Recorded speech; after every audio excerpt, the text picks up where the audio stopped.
新科状元郎怎么到现在还没进府？听说林大人对这门强案的赐婚本就不满。小声些，上头可还在呢。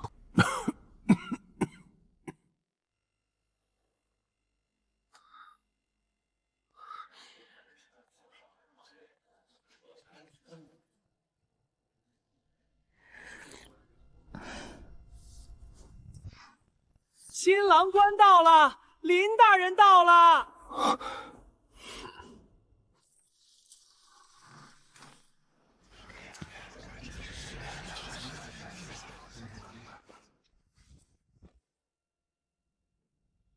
微臣林文轩叩见陛下，臣恳请陛下收回成命，解除与昭宁长公主的御赐婚约。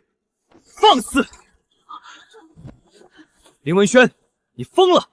此乃父皇御笔亲赐、礼部亲自操办的婚事，你在大婚当日，众目睽睽之下公开拒婚。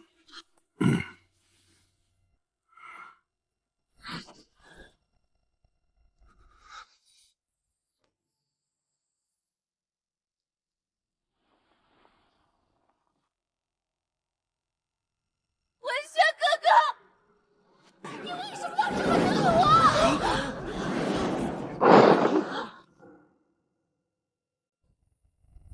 文轩哥哥，你昨天不是还写信说今生定不负我吗？为了这场大婚，我提前3个月赶制衣裳，库房全打开了，你多看一眼的物件，我都让人抬进林家大门。你明明答应过我的，为什么要让我在满朝文武面前丢尽脸面？为了你，我连长公主的尊严都可以不要。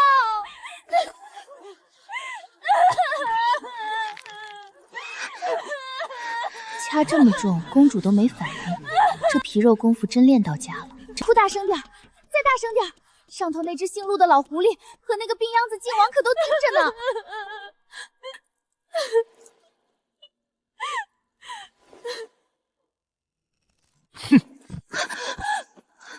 长公主殿下，请你自重。殿下平日里骄纵跋扈，奢靡无度，微臣看在皇室面子上，本欲忍耐。可微臣万万没想到，殿下品行败坏至此。这些，皆是殿下过去1年暗中写给京城其他世家公子的情书，字迹确凿，丝印宛然。微臣虽是一介寒门，却也懂礼义廉耻，绝不娶这般不知廉耻之人为妻。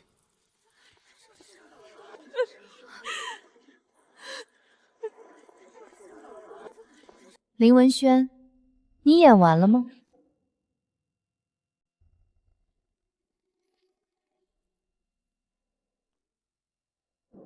林文轩，你演完了吗？要是演完了，那现在该轮到本宫了。林大人刚才口口声声说本宫品行不端，还拿出这么多情书作为铁证，那诸位大人不妨凑近看清楚。你想干什么？字迹确凿，丝印也是你的，你休想抵赖！大家瞧好了，本宫平日里虽不学无术，写字的习惯却是改不掉的。我写的宁字最后一笔总带个不易查的小回勾。林大人手里这些铁证，大伙儿瞧瞧，哪一个字有这个勾？清河，拿本宫平时写的字符来。好嘞。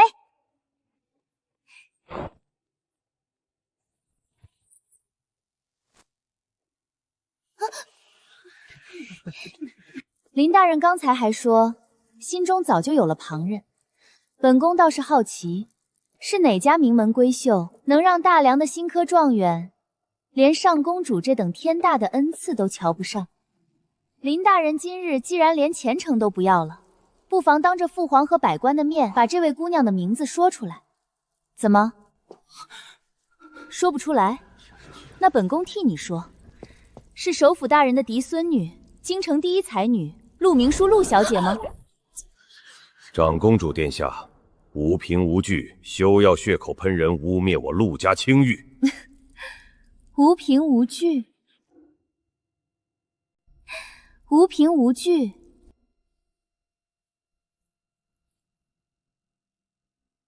父皇，女儿这里有一件旧物，还请父皇过目。去，端一碗太医署平日里消脓散毒用的碘灸来。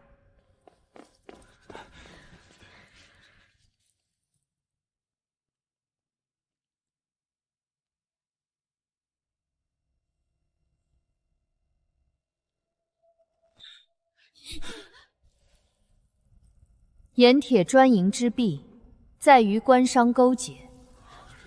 无常与明书，论及此。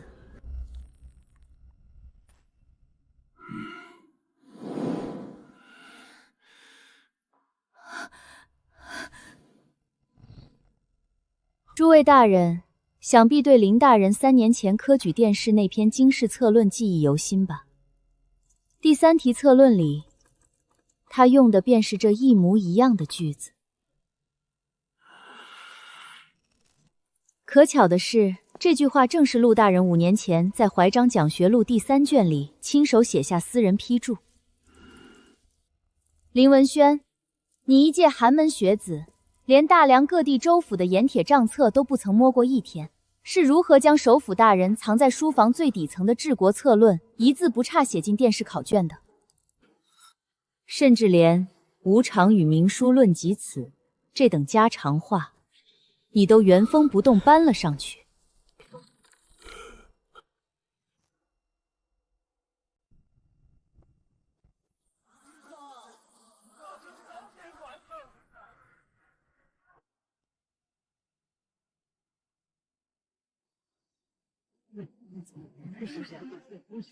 无常与明书论及此。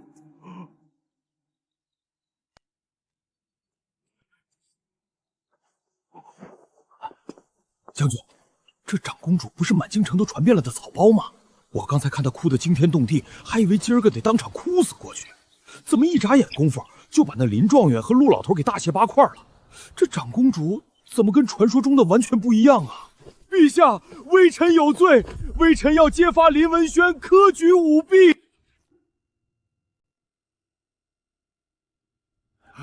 陛下，微臣有罪，微臣要揭发林文轩科举舞弊。张大人，令郎在江南做官，上个月被陆怀章的人扣在了苏州。不过您大可放心，半个时辰前，本宫的隐妻已经把人毫发无损地从陆家私牢里接出来了。只要你今日肯在父皇面前说一句实话，本宫不仅保你儿子平安，还保你张家满门无虞。陛下，3年前林文轩的考卷本是下等，是首辅陆大人暗中给微臣递了条子，威胁微臣若不给林文轩点中头名状元，便要让微臣在江南的独子死无葬身之地。微臣一时糊涂，欺君罔上，求陛下治罪。陛下，林文轩舞弊一事，微臣确实毫不知情。讲学录本是老夫留给族中后辈传阅的，许是哪个不开眼的下人偷拿了出去，这才让林文轩钻了空子。至于张大人所言，纯属无稽之谈，还请陛下明断。哎呀，陆大人，都怪本宫记性不好，我是不是一着急不小心说错什么话了？您老人家在朝堂这么多年，可千万别跟本宫一个妇道人家计较。我也是3年前去您府上参加赏花宴，不小心在您书房里瞧教了这册子。我去方便下。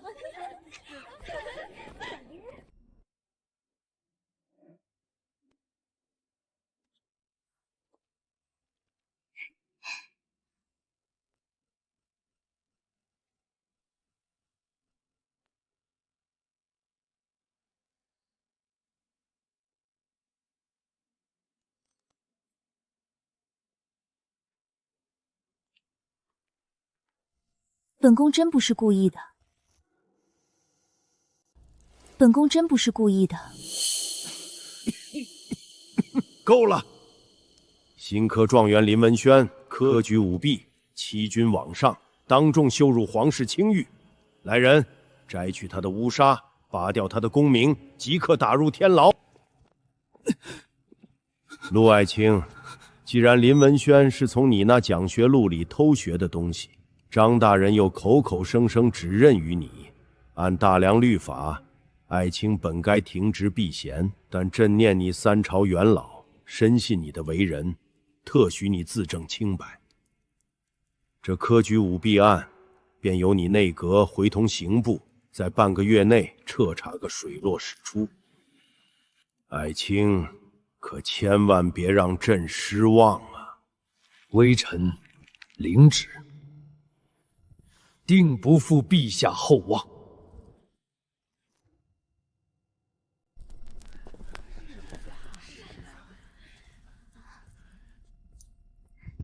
公主，我的亲主子哎，咱们刚才配合的是不是也太好了？您瞧见没有？刚才陆老头听到您说书房那会儿，那张老脸绿的跟咱们府后厨刚摘下来的水黄瓜似的。胡说八道什么呢？本宫今日大婚被拒，那是真的伤心欲绝，哪里来的什么配合演戏？得了吧，公主，刚才您用碘酒擦丝帕，当众揭穿林文轩的时候，奴婢在后头看得真真的。您那双眼睛亮的简直跟天上的星星一模一样。公主，少贫嘴，回屋把本宫剩下的喜饼都搬出来。今夜折腾了这么一遭，肚子早就饿得贴后背了。哎呀，文轩哥哥，你可千万要在天牢里等本宫啊！本宫明儿个就去求父皇，你一定会回心转意的。要我说，那林文轩倒是个有骨气的。长公主平日里何等骄纵跋扈，林大人那般清高文人，若真从了公主，这辈子脊梁骨都抬不起来。可不是嘛！听说昨日林大人穿一身素服去抗旨，真是视死如归。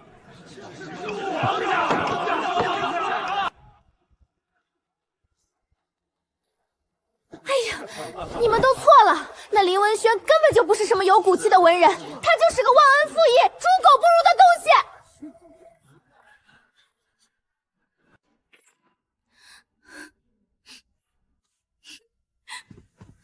姑娘，你这话从何说起？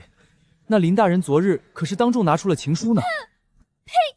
什么情书？那都是伪造的脏水！你们根本不知道长公主殿下对那林文轩有多好。为了供他读书，公主私底下不知赏了林家多少金银，结果林文轩一招中举，为了讨好别人，竟在大婚当日穿着奔丧的衣裳来作践公主。要不是昨日当场露了马脚，揭穿他抄袭首府大人的私人批注，大家现在还被他蒙在鼓里呢。我胡说的，我什么都没说。花不卖了，不卖了。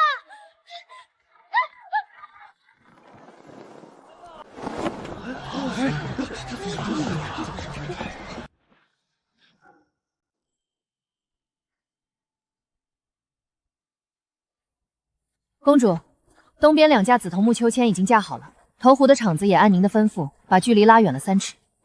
做得好，这戏得演全套。本宫伤心过度，总得找些新鲜玩物来排遣忧闷，把这地方改成个大型游乐场。过几日，把京城里那些纨绔子弟都叫来折腾。唯有如此，那陆老狐狸才会觉得本宫依旧是个不着调的废物。是。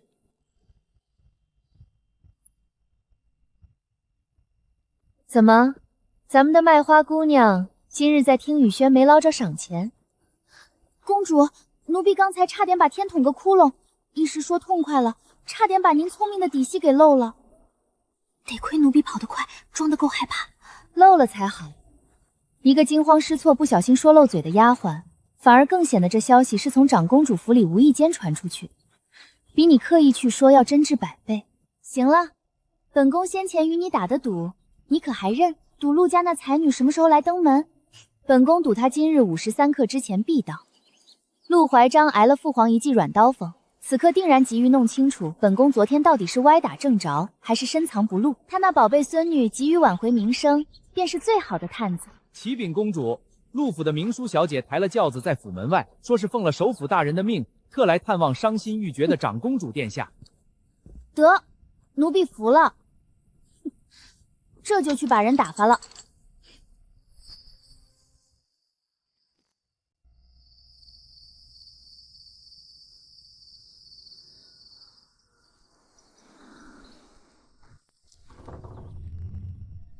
陆小姐，实在是对不住了。我们家公主自昨日回房后便不吃不喝，整夜的哭。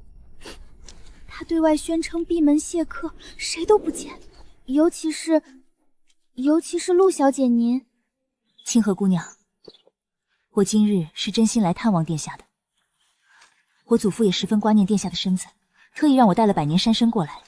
你就不能进去通传一声？通传了也没用啊。我们家公主说了，昨日林公子那般作践她，她只要一瞧见陆小姐您的脸，就会想起林公子说心中有人时的模样。公主说她心里疼得像刀割一样，见了您只会更加伤心欲绝。陆小姐，您就心疼我们家公主，快些请回吧。既然殿下伤心过度，那我便改日再来，还请殿下节哀。文轩哥哥，林大人行事糊涂，殿下莫要气坏了身子。还愣着做什么？走！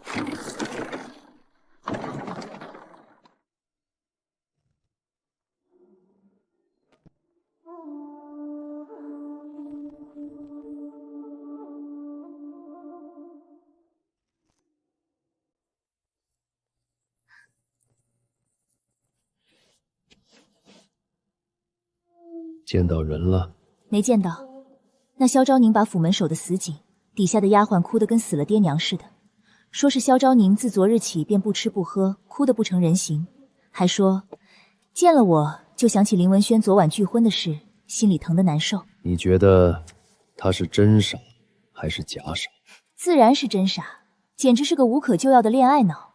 昨日他能拿出那块丝帕，不过是3年前在咱们家赏花艺上歪打正着，不小心看到了祖父的手稿，瞎猫碰上了死耗子。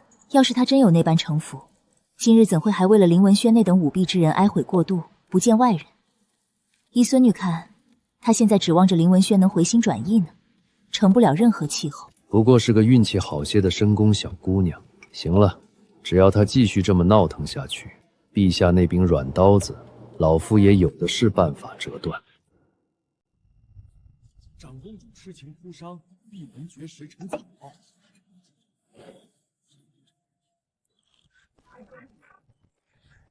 将军，您听听外头那些百姓说的话没有？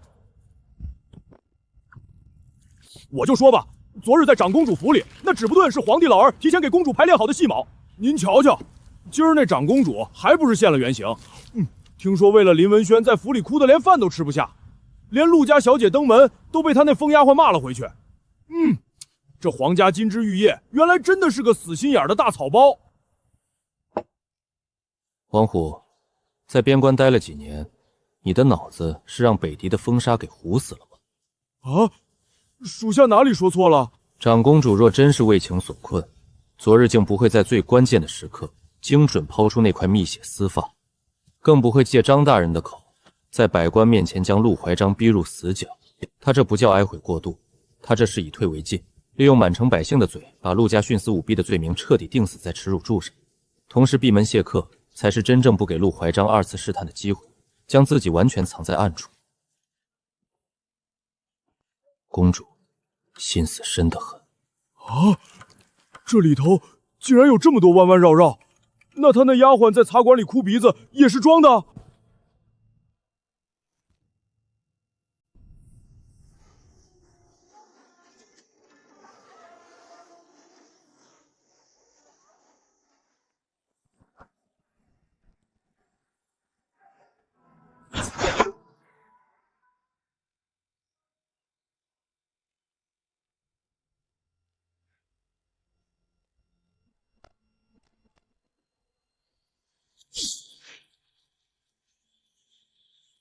周显、陆怀章，既然你们这么急着把当年的脏水洗干净，那本宫就帮你们把这盆水彻底泼成血水。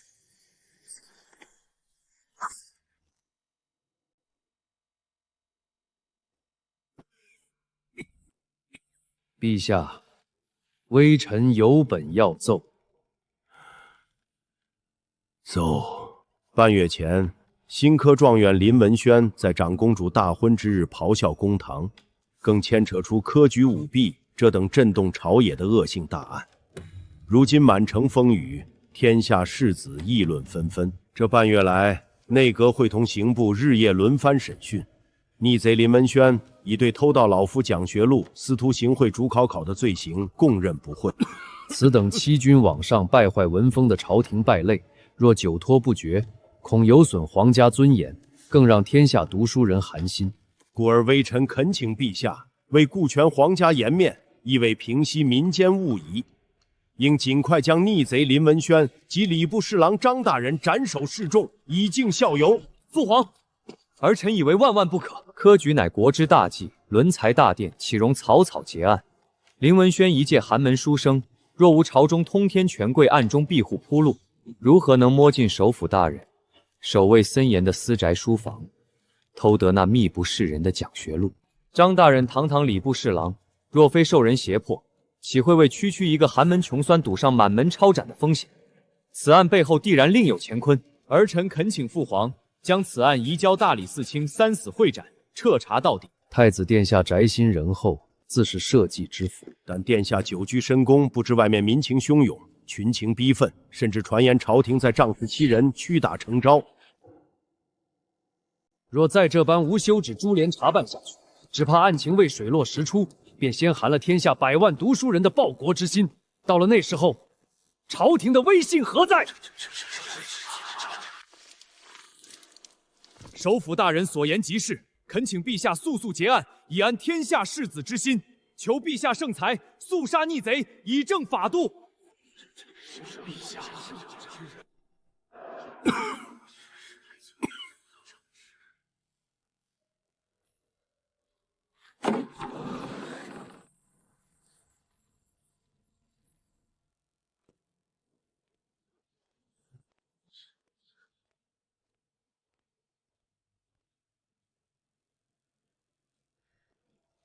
末将镇北侯之子，宣威将军沈燕，叩见陛下。沈将军，你今日进宫，本是来向陛下述职的。这朝堂上的政务商讨，恐还轮不到你一个驻守外防的武家来插嘴。陛下，末将有话要说。方才首辅大人说，案件久拖不决，会寒了天下人的心。可末将却以为，若为了一时的所谓皇家颜面，便找几个傀儡草草结案，掩盖真相，才会让这天下真正含冤之人泣血，让世间公理彻底荡然无存。10年前，末将的父亲被小人诬陷通敌叛国。当年朝堂之上，亦是有某些大人们高呼着为了皇家颜面，不容大理寺复核，不准三司彻查，在短短10日内便草草定案，将我沈家满门72口推上了断头台。10年来，末将在西北边关引兵斡旋，每闭上眼，都是我沈家满门72口的冲天冤魂。如今林文轩一案，舞弊铁证如山，其背后牵扯的礼部利益盘根错节。若是朝廷再像当年对付我沈家一样，找林文轩和张大人当替死鬼，草草砍了脑袋了事，那这大梁的律法便只是一直掩护权臣结党营私的废纸。末将拼死御前，恳请陛下重开彻查，以正国法。沈燕啊，你今日这般言语，是在怨恨朕当年昏晕吗？末将不敢怨恨陛下，末将只求一个公道。好一个只求公道！既然首辅大人觉得此案牵连甚广，大理寺又怕得罪了人，久拖不决，那这科举舞弊案，朕便交给你了。沈燕，听旨，朕命你暂领刑部尚书衔，作为钦差主审林文轩舞弊一案。朝中凡涉案官员3品以下，你皆可先斩后奏。朕倒要看看这底下的根究竟烂到了什么地步。吾皇万岁！万岁！万万岁！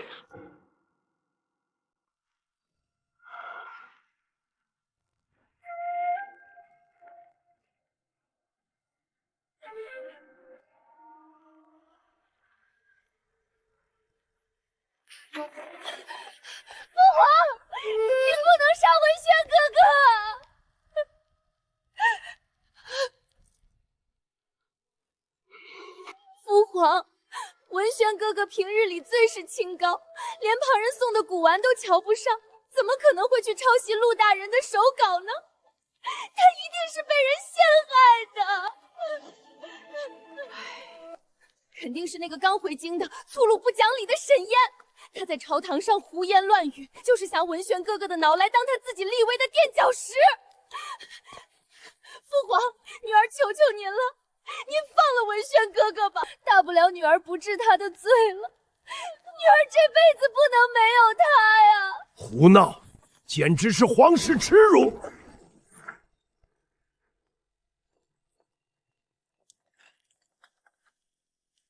当众拒婚，将我皇室尊严踩在脚底下践踏，你竟还敢跑来御前为这等舞弊欺君之贼求情！沈燕已经接了朕的钦差圣旨，此案必须严查。来人，把长公主给朕乱棍轰出去，送回长公主府死死禁足。没有朕的旨意，不许她出来丢人现眼。父皇，文轩哥哥是冤枉的，父皇。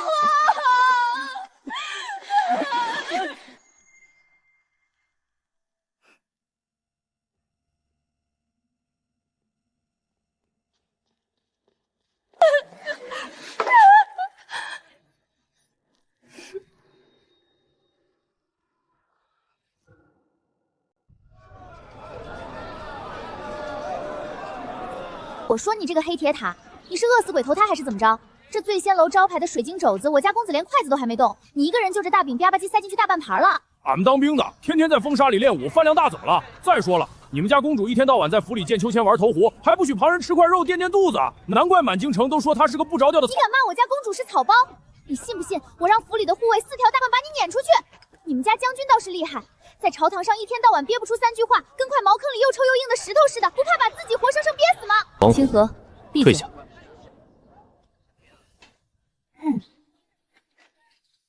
今日朝堂之上，沈将军真是好大的威风，生生用自己身上的血，从陆怀章那只老狐狸的嘴里把这案子的主审权硬抢了过来。本宫以前倒是小瞧了将军的魄力。长公主殿下在养心殿偏殿外头，那场哭天各地、寻死觅活的求情大戏，才是真正让末将叹为观止。想必此时陆怀京府上的案台上，已经放满了殿下为情所困、愚不可及的密报，越发觉得殿下只是个运气好些的废物了吧？沈将军的耳目倒是灵通。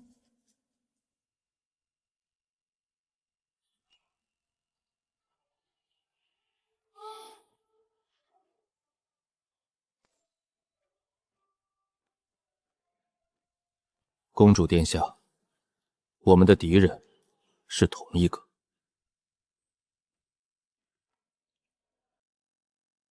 是啊，同一个。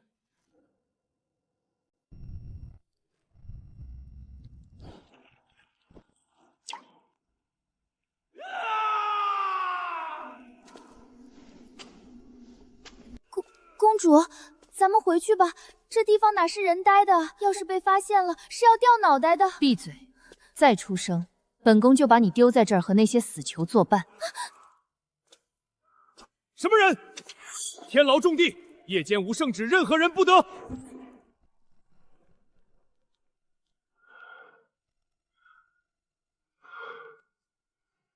宁儿，这是先帝留给朕的影卫丝。父皇，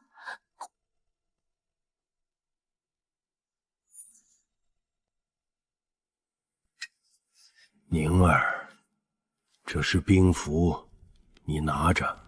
共72人，自幼在暗室培养，武艺绝伦，只认令不认人。朕的龙体一日不如一日，陆怀章把持6部，门生遍布天下。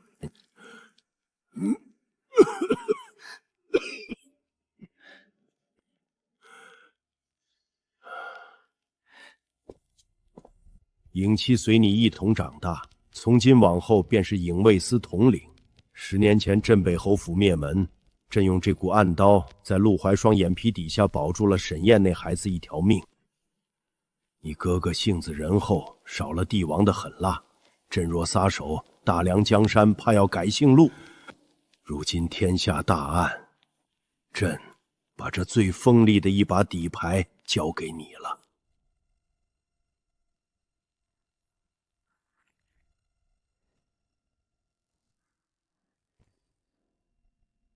开门。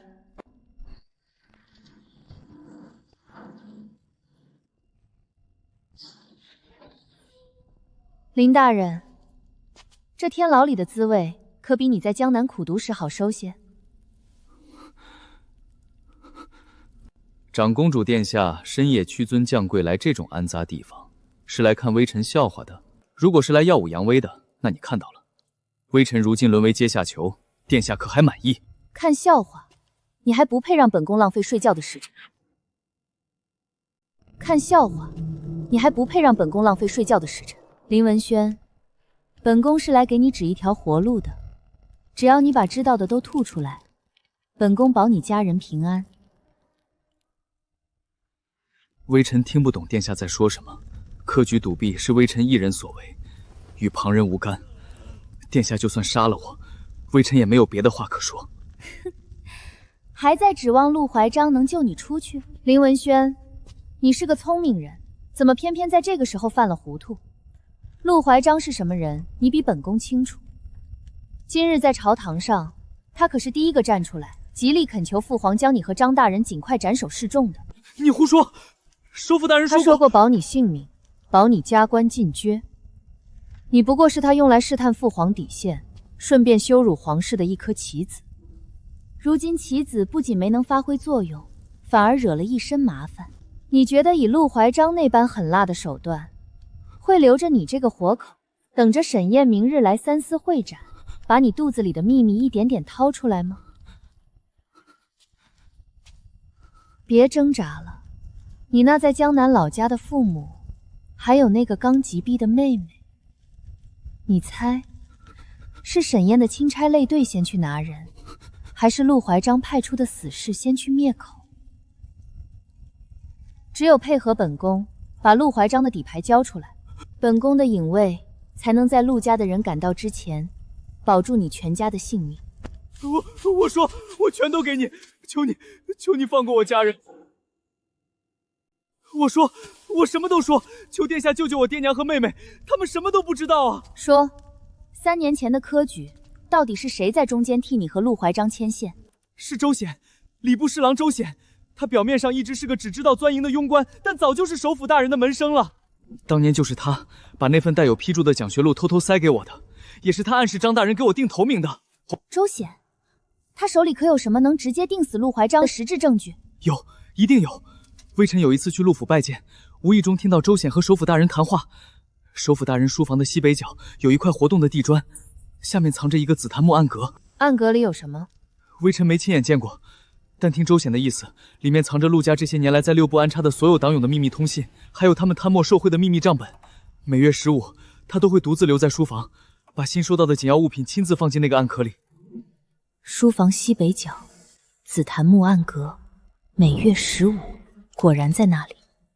如今有了林文轩的口供，这条线终于被咬死了。很好，你的家人，本宫会派人护下。但你这颗脑袋能不能保住，就看明日在沈宴面前，愿不愿意把今天的话再说一遍。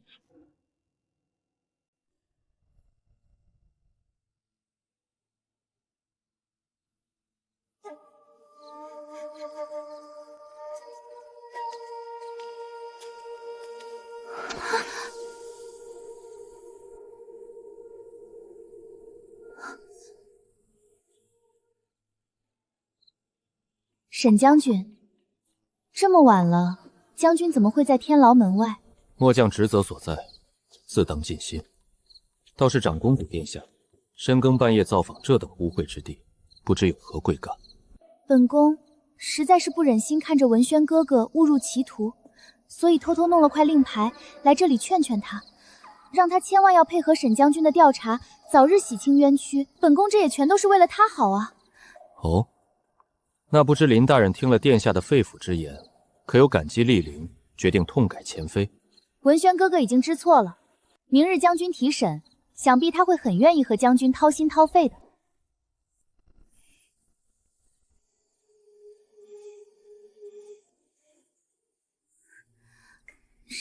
沈将军好，您今夜真英俊。这丫头刚才在酒楼里还骂咱们将军是闷葫芦呢，这会儿怎么成结巴了？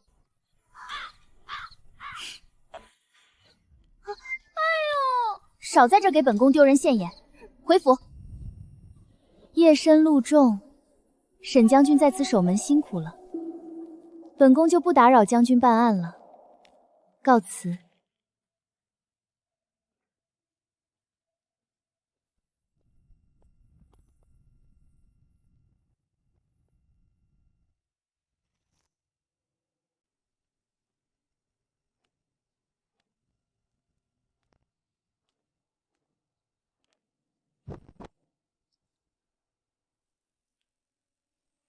尹七，属下在。通知天机阁暗线，全面盯死礼部侍郎周显。从他每日的行踪，见过什么人，到他府上采买了几斤几两的肉，本宫都要知道得清清楚楚。另外，把3年前负责侦办那位揭发舞弊的考官离奇死亡案的卷宗全给本宫调出来。既然林文轩说周显是陆怀章藏在礼部的关键门生，那咱们就顺藤摸瓜，从周显下手。把他贪赃枉法、操控科举的铁证全给本宫扒出来。属下遵命。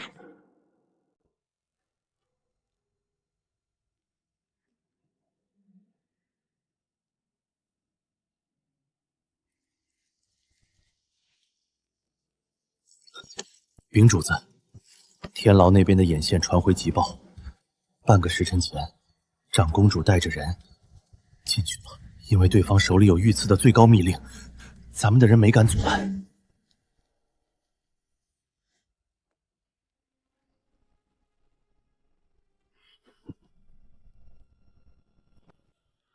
他果然去见林文轩了。呵呵，老夫原本还以为他只是个为情所困的蠢货，看来这皇家养出来的丫头就没有一个是省油的灯。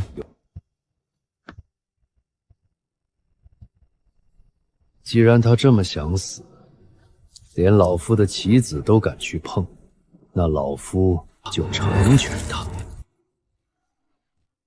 今日春光正好，明叔请大家来府上小聚，不为别的，就是想和大家一起吟诗作对，交流些做学问的心得。莫要辜负了这满园的桃花。要论作诗，咱们京城里谁能比得上明叔姐姐？姐姐可是公认的第一才女。那些诗词文章，连国子监的老学者看了都赞不绝口。咱们今日来，也不过是跟着姐姐长长见识，做个陪衬罢了，可不是吗？明叔姐姐冰清玉洁，满腹诗书，才是真正的名门闺秀，哪里像宫里那位高高在上的长公主殿下，平日里只知道买首饰、看戏子也就罢了，大婚之日被人当众拒婚，如今听说天天躲在府里一哭二闹三上吊，连大门都不敢迈出一步。真是丢尽了皇家的脸面。王妹妹慎言，公主殿下只是用情至深，一时没转过弯来罢了。林大人虽然有错，但公主这般放不下，也是个可怜人。咱们在背后废议皇家，终究是不妥的。将军，这帮酸娘们唧唧歪歪，到底在说什么呢？一句话绕8个弯，听得俺脑仁疼。不过这陆老头家的点心倒是真舍得放糖，比咱们边关那硬的能砸死人的干粮好吃多了。就是分量太小，不够塞牙缝的。既然是赏花作诗的大好春光，怎么没人给本宫送张帖子？陆小姐这待客之道，似乎有些厚此薄彼。公主殿下能来，陆府蓬荜生辉。只是明叔听闻殿下近来伤心过度，已经好些日子不曾出府。今日诗会多是些文墨切磋，明叔怕惹了殿下触景伤情，这才没敢贸然打扰。殿下今日怎么有这般好兴致？伤心？本宫有什么可伤心的？本宫今日来，就是听说京城第一才女在办诗会，特意来看看你们这些整日把酸诗挂在嘴边的人，究竟有几分真本事。公主殿下千金之躯，平日里喜欢的是看戏听曲儿，这作诗讲究的是平仄押韵，引经据典。若是殿下待会儿听不懂，觉得沉闷，不如早些回府歇息，免得在这里闹了笑话，大家面上都不好看。闹笑话？闹笑话？本宫今日既然来了，就没打算空着手回去。陆明书，本宫听闻你才名广播，敢不敢今日就以这满园桃花为题，当着众人的面与本宫比一场作诗？殿下既然有此雅兴，明书自当奉陪。只是诗词本无高下，不过是切磋罢了。殿下若是输了，可莫要生气。少废话，你先来。幽兰生空谷，孤松傲霜雪。不与百花争，清谷自己绝。陆小姐才情令人钦佩。好诗，好诗啊！这诗骨气极佳，用词老辣，清谷自皎洁一句更是点睛之笔。陆小姐不愧是首辅大人的嫡孙女，这份才华，老祖等自愧不如啊！将军，这酸娘们念的什么玩意儿？俺怎么一句没听懂？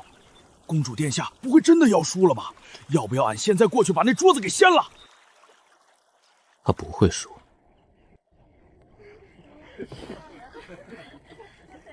大漠孤烟直，长河落日圆。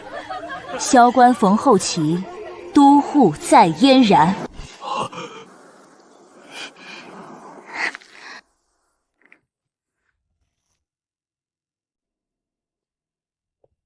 陆小姐，你这首标榜自己清古皎洁的诗写得确实不错，难怪能骗得这几位老大人为你大声叫好。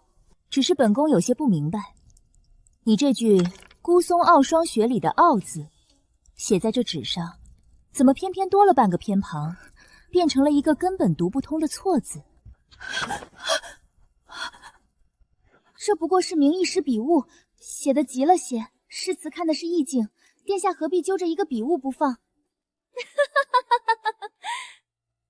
笔误？30年前，你祖父怀章还不是这权倾朝野的首辅，而是一个刚刚落地穷酸细才。他在切磨手下管罪役者，借着酒意写下了这咏竹来抒发怀才不遇的酸气。当时他喝得烂醉如泥，提笔忘字，便将那个傲字写错了一半。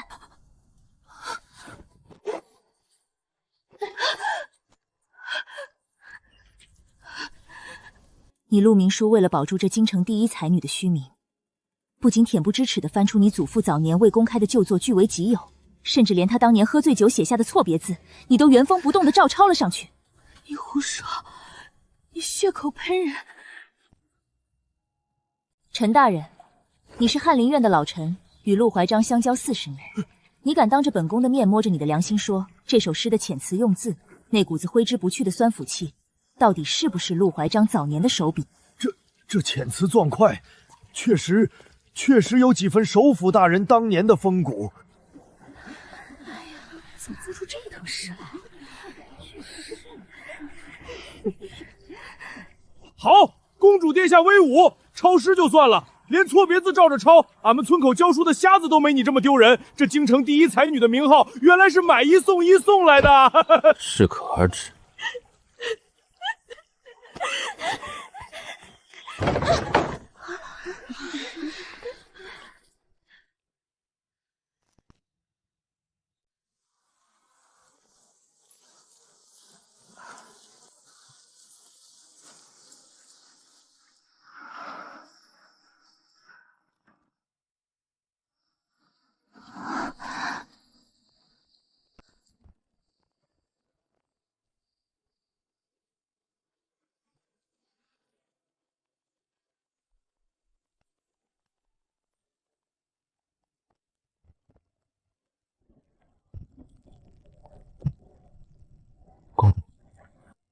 沈将军还有何事？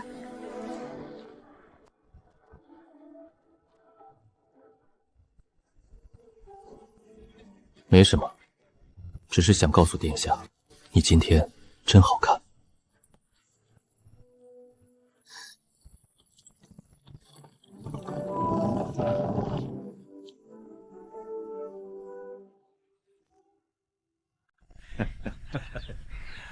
长公主来礼部查账啦！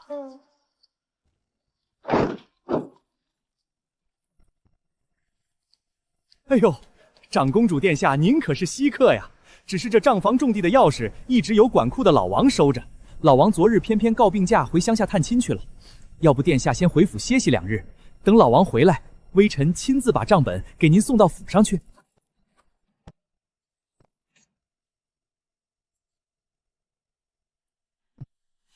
带我去账房。公主，请这边走。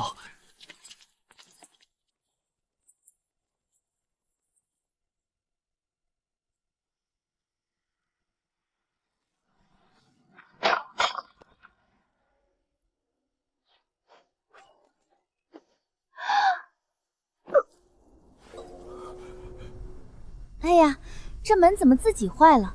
周大人，看来连老天爷都觉得这账今日非查不可呢。钥匙既然丢了，换把锁就是了。大人总不会心疼这一把锁的银子吧？公主，请。殿下，这就是近3年的刻骨账目了，您慢慢看，微臣就不打扰。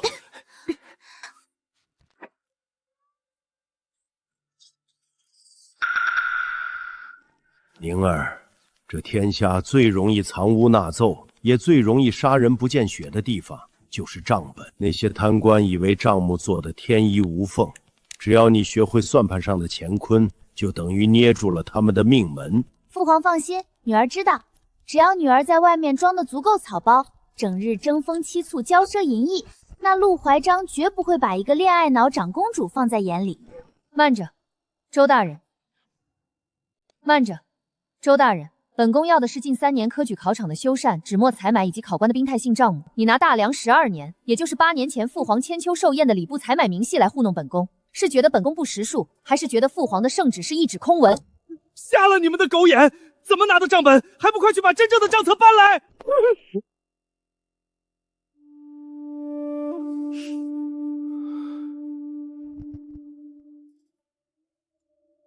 殿下查账辛苦。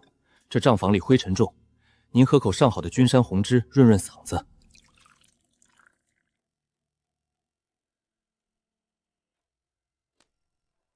本宫今日出门前喝过参汤了，倒是周大人满头大汗的，想必为了找这些账整费了不少心思。这杯茶还是周大人自己喝吧。这是特意为殿下泡的，臣怎么敢？本宫赏你的，你敢抗旨？本宫赏你的，你敢抗旨？微臣手滑了，手滑了就滚出去候着，别在这里碍本宫的眼。景恒23年秋试，朝廷拨银1万两，用于修缮京城南苑考场。南苑考场实际采买青砖2万块，瓦片5000片，木材300根，合计支出8000两，结余2000两已入礼部库房。不对，南苑考场一共只有500个号舍。按照工部历年营造规制，即便全部翻修，1万块青砖和200根木材已是绰绰有余。更何况那年秋试并没有扩建考场，这2万块青砖的采买单子是谁签的字？回主子，是周显周大人的私印。多报了1倍的材料，这多出来的几千两银子，怕是都变成了某人家后院的青砖大瓦了。记下来，这是一笔死账。公主，口水擦擦，别滴在本宫的账本上。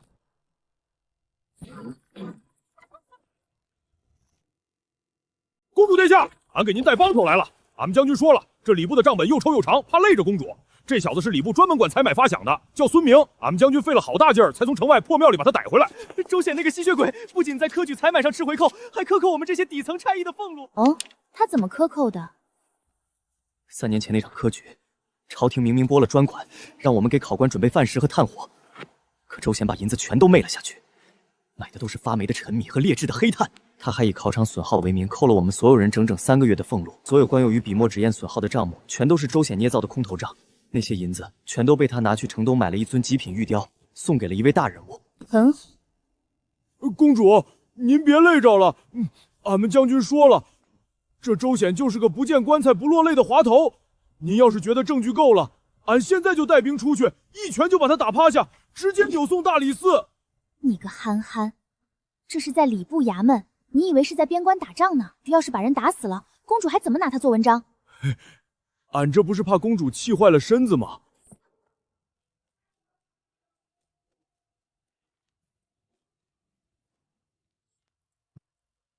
不用你动手，账本里的东西比你的拳头好用得多。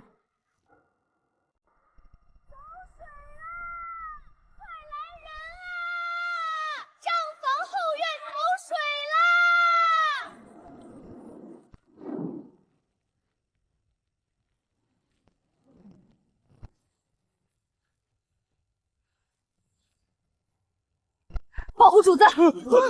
走！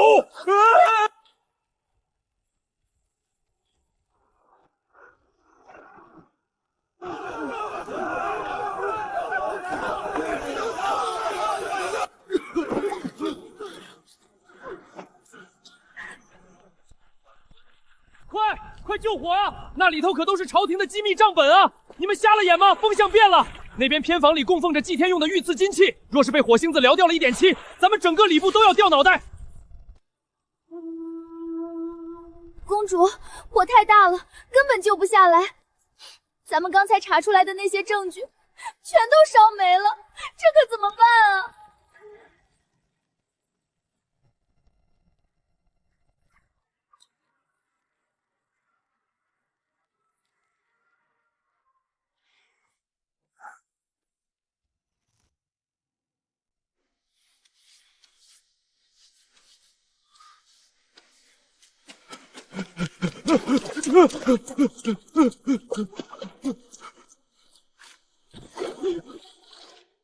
长公主殿下，微臣有罪，微臣该死啊！都怪手底下的奴才做工不长眼，不知怎么碰翻了偏房内祭天金器旁的炭盆，竟然引起了这么天大的火灾。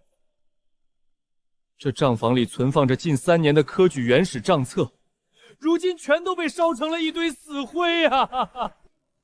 这天灾无常，账本都烧没了，什么凭证都没留下，这账咱们实在是查不下去了啊！微臣明日定当亲自上折子向陛下请罪。这意外天灾，想必陛下也会体恤微臣平日里当差的难处。周大人，你这话说的可就有些见外了。这火烧的确实干净，不过你是不是高兴的太早了些？周大人以为本宫今日大张旗鼓，拿着父皇的圣旨来你礼部砸门，还带人坐在账房里把算盘拨得噼里啪啪乱响，是真的在指望今天下午那区几个时辰，把你这3年的烂账翻个明白吗？你那些烂在肚子里的贪墨勾当，南苑考场虚报的1万块青砖，考官范时正克扣的陈米黑炭，还有你去年城东买来送去陆府的那尊极品玉雕，本宫在今天进你礼部大门之前就已经把底细查得一清二楚了。这本册子里没有半句废话账目，记录的全是你每一笔赃款的流向，每一个数字的逻辑漏洞。本宫今天亲自坐在这账房里，不过是做个样子给全京城看，顺便给你这头老狐狸递一根火镯子罢了。你算计我？本宫可没有逼你，火是你自己让人放的，不仅有账目漏洞作为物证，本宫还替你拿下了你礼部放火毁尸灭迹的现行死事。周大人，你猜父皇明日在朝堂上看到这本折子，是会降旨体恤你的意外天灾，还是直接诛了你周家的9族？陛下，臣冤枉啊！昨日礼部走水，纯属天灾意外，可长公主殿下却趁乱拿出一本不知从哪里伪造来的新册子，硬说是臣贪赃枉法的证据。那册子上墨迹都还没干，分明是有人早算计好了，故意纵火毁去真账本，好拿这本假账来构陷微臣啊！还有这个孙明，他平日里在礼部就手脚不干净，屡次被臣训斥，早就对臣怀恨在心。他定是被有心之人收买，这才满口胡言，污蔑微臣，求陛下明察，还微臣一个清白。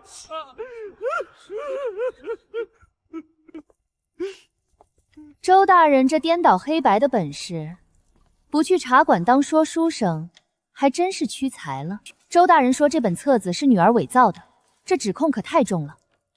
女儿虽平日里只喜欢算封地进项，但也知道朝廷的账不是光凭一本册子就能定罪的。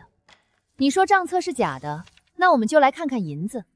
礼部每一笔大宗采买都需要拿着批条去银库支取现银，商行那边也必定有签收的底根。你烧得了礼部的原始账本？你烧得了京城4大商行的总账吗？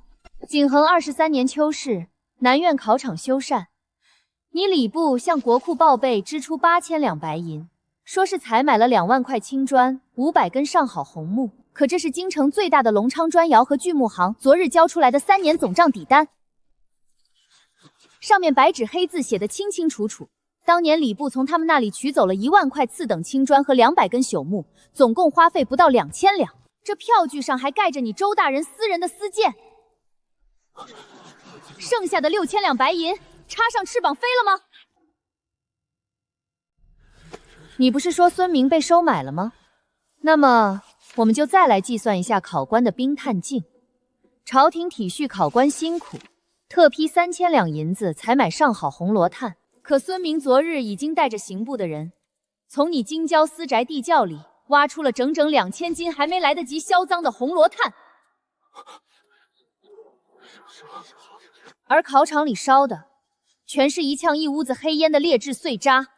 这6000两修缮款，加上买炭摊没的银子，最后在京城玲珑阁里化作了一尊价值1万两的极品玉雕。那玉雕的掌柜昨日已被沈将军请到刑部大牢，他可是亲口供认，这玉雕是你周大人亲自挑的，说要送给一位极重要的贵人。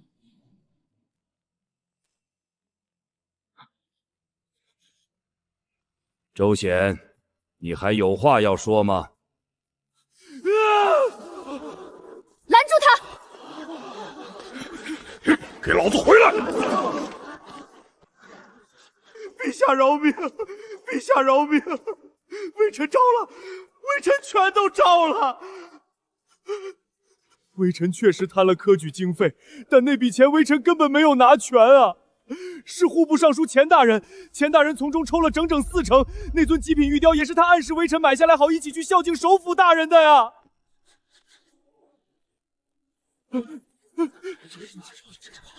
陛下明鉴，这老狗死到临头乱咬人，微臣冤枉啊！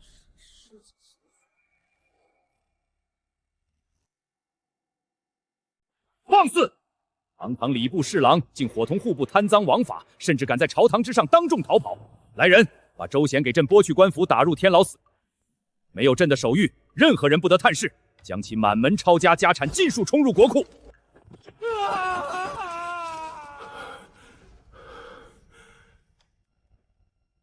陆爱卿，这周显不仅是你一手提拔起来的得意门生，更是礼部的主官。如今他出了这等贪赃枉法、毁坏科举国本的丑事，你这个做老师的、做首辅的，就没有一点失察之罪吗？微臣用人不明，教导无方，致使周显走上歧途，罪该万死，请陛下重重责罚。你是3朝元老，朕不想把事情做得太绝。既然你教导无方，那便卸下内阁担子，好好反省反省吧。即日起，罚陆怀章前往皇家太庙闭门思过1个月，没有朕的旨意，不得踏出太庙半步，更不得会见任何朝臣。筹谋数月，本想借大婚与科举案重创皇室，如今林文轩折了，礼部根基尽毁，户部被牵连，就连自己也被迫离开朝堂。微臣遵旨，叩谢陛下天恩。太解气了，公主，这回陆家那个老狐狸算是栽了个大跟头，让他去太庙面对列祖列宗思过，这1个月连个说话的人都没有，非得憋死他不可。不行，奴婢实在咽不下这口气，他平时那么嚣张，奴婢非得去给他添点堵不可。你画的这是什么东西？一坨长了4条腿的黑面团。公主，这叫缩头乌龟。您看，这乌龟把头缩在壳里，背上我还给它画了一顶首辅的乌纱帽。奴婢这就去给陆大人送行。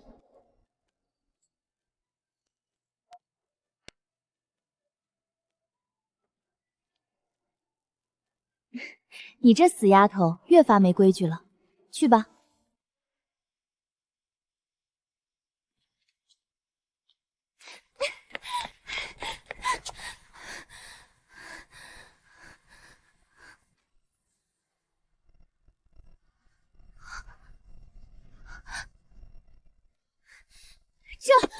这是我家公主特意给首辅大人的临别赠礼，祝大人在太庙延年益寿。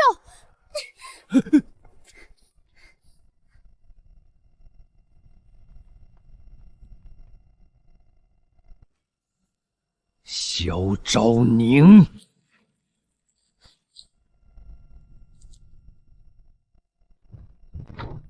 去太庙。我回来了，吓死我了，吓死我了！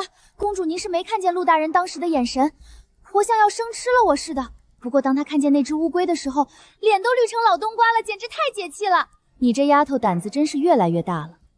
本宫让你去，你还真敢去。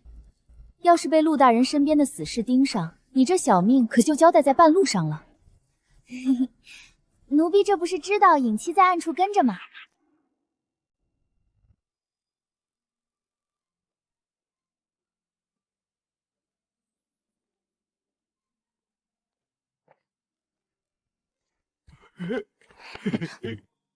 公主殿下好手段，这一招借力打力，算是把陆家在朝中的一角给彻底掀翻了。沈将军今日不是应该在刑部审讯周显吗？怎么有空来本宫这长公主府闲逛？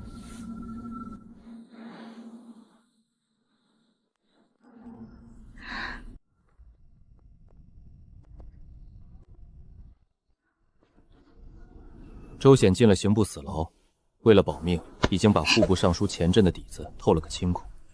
陆怀章被罚去太庙，这是绝佳的机会。接下来，这朝堂上的风浪只会比现在更猛烈。公主，这10年来，你一个人在这吃人不吐骨头的深宫里，顶着草包的骂名，暗中筹谋这一切。我知道你背负了太多常人难以想象的重担。从前你孤军奋战，但以后，只要你愿意，无论前方是刀山火海还是万丈深渊，让我和你一起承担。只要我沈岩还活着一天，就会一直站在你这边。沈将军的话，本宫记下了。只是这盘棋才刚刚下到中盘，现在谈以后，还为时尚早。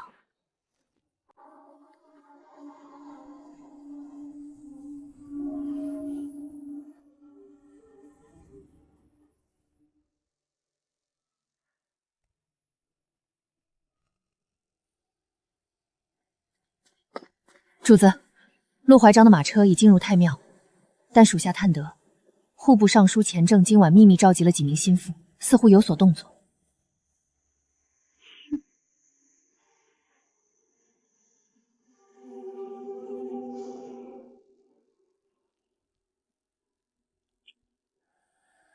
陆怀章那样的人，就算是龟缩在太庙里，也不会就这么咽下这口气的。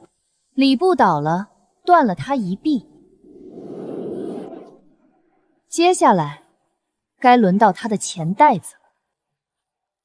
传令下去，死死盯住钱正。是。下一个，轮到户部。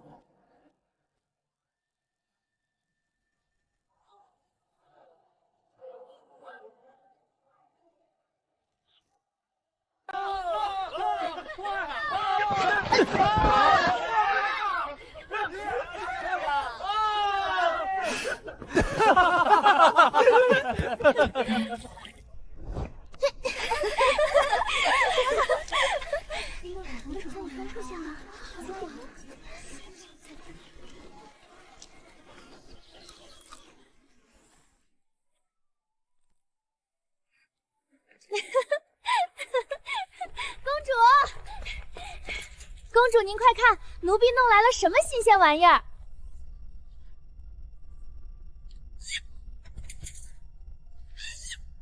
你这丫头，府里都快吵翻天了，又去哪儿逃回来的扁毛禽兽？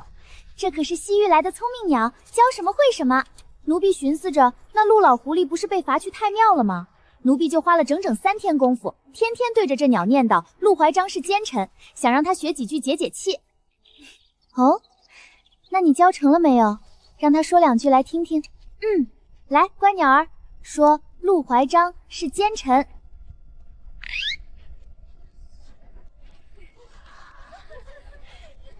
陆怀章是缩头乌龟，缩头乌龟，掌月钱，掌月钱！你这死鸟，谁叫你说后半句的？闭嘴，闭嘴！缩头乌龟，掌月钱！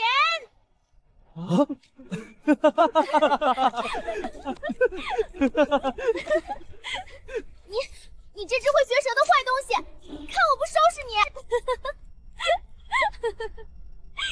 你这丫头，自己满脑子钻钱眼里，连教出来的鸟都这般财迷。行了行了，看在这句缩头乌龟骂的实在凑趣的份上，下个月你的月钱，本宫给你涨500文。奴婢多谢公主赏赐，这鸟买的太值了。掌月钱，掌越浅。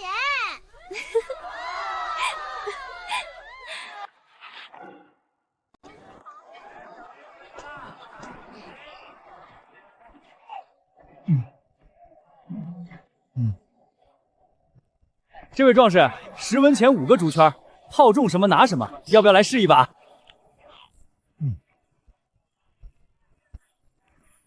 给俺来5个！俺在边关连飞奔的野兔都能射中，还套不中这地上的死物。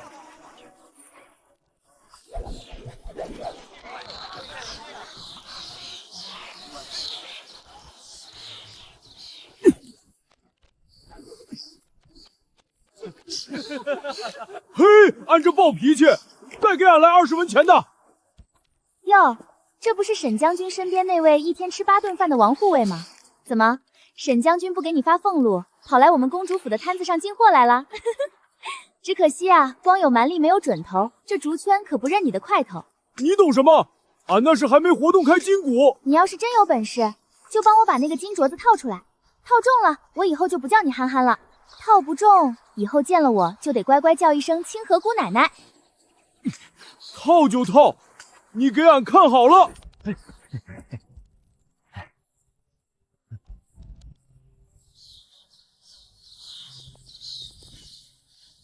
瞄准！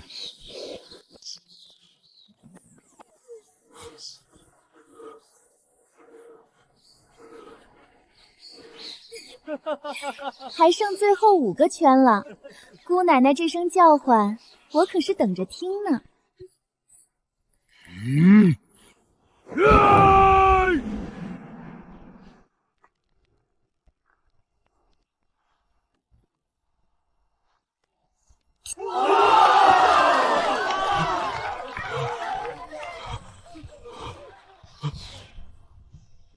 套中了，俺套中了，俺就说这玩意儿难不倒俺。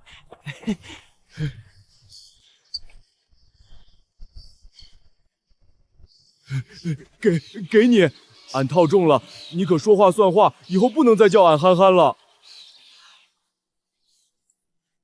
算你还有点本事，本姑娘一言九鼎，谢谢你了。以后我不骂你憨憨就是了。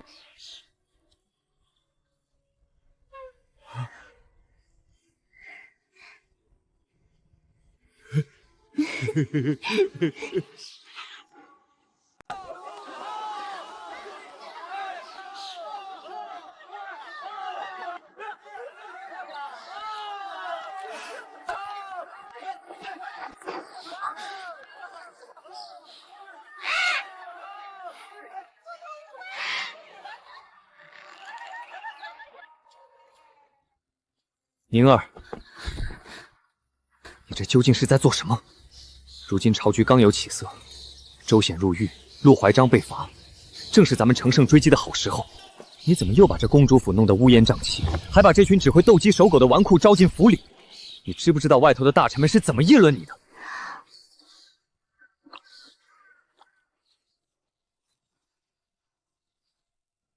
都退下，去前院盯着点。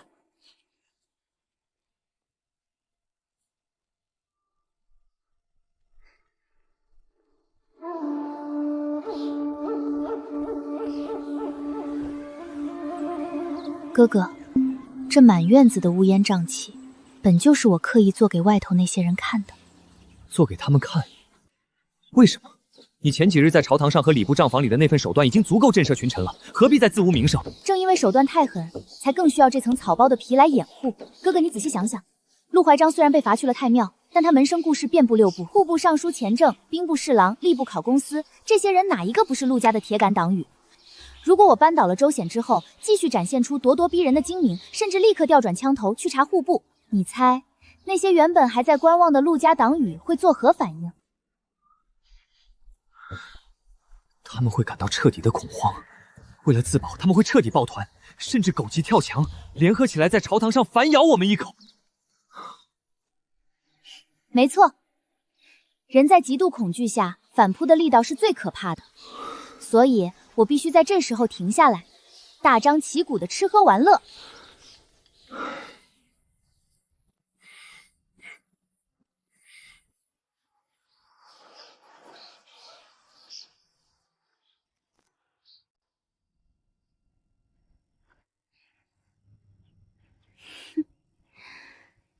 我要用这满院子的荒唐告诉钱正和那些陆家党羽，我萧昭宁之所以搞死周显，只是为了报大婚被拒之仇，只是小女儿家气急败坏的泄愤，而不是在针对整个陆家派系。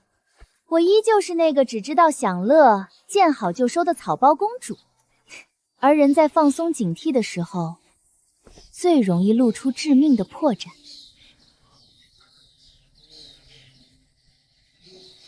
宁儿，你长大了，哥哥不如你。你说的对，你在暗处用这副荒唐的表象麻痹他们，那哥哥就必须在明处站出来。陆怀章不在内阁的这1个月，我绝不能让钱正那些人把朝政弄得乌烟瘴气。哥哥能这么想，这大梁的江山就稳了一半，朝堂上的明枪暗箭就劳烦哥哥多费心了。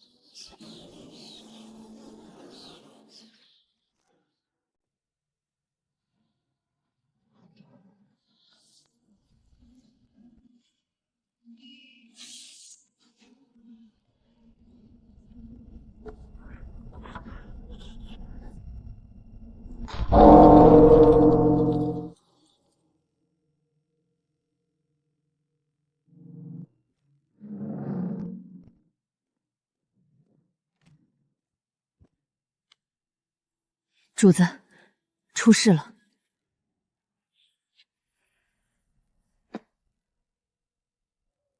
说，边关传来800里加急军报，北敌撕毁了休战协议，10万铁骑大军已在雁门关外集结完毕，蠢蠢欲动，大有分兵3路直接扣关入侵的迹象。边关将领折损严重，形势危如正干。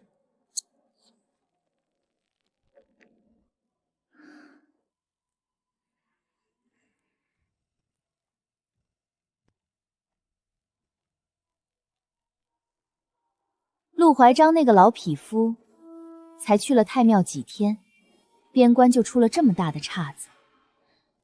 他这是想借着外患，逼父皇将他重新请回朝堂主局啊！传令下去，备战。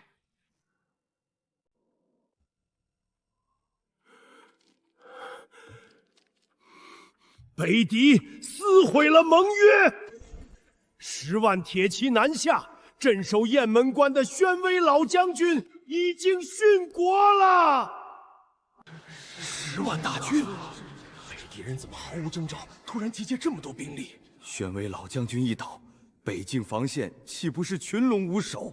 父皇，雁门关是京城北面最后一道门户，不容有失。当务之急，应立刻选派主帅驰援北境。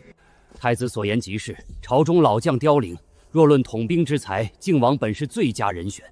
只可惜靖王抱恙在身，靖王身子骨向来孱弱，需要静养。这等军国大事就不要惊扰他了。诸位爱卿，还有何人可见？启禀陛下，微臣举荐陆明远。陆将军熟读兵书，精通谋略，可担主帅之责。微臣附议，陆将军兵法出众，确是统帅之才。陛下，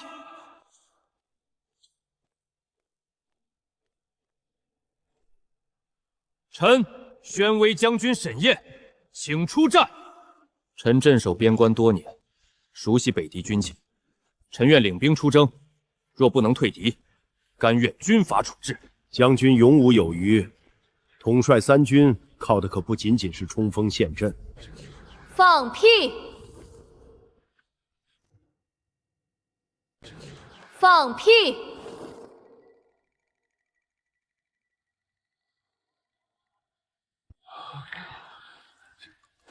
父皇，女儿虽是妇道人家，但也知道一个道理：这没杀过猪的屠夫，背再多的杀猪补，上了案板，他也切不好肉啊。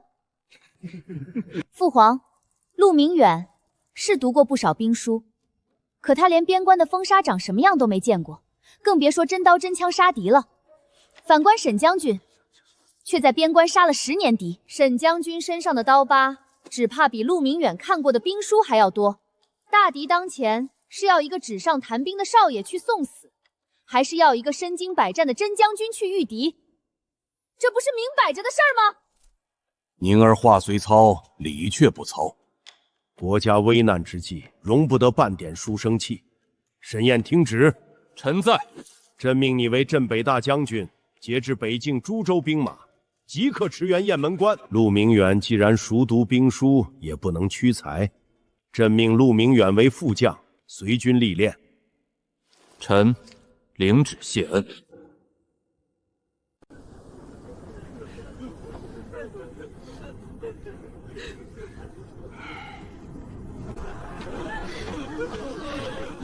沈将军，等一下！公主怎么来了？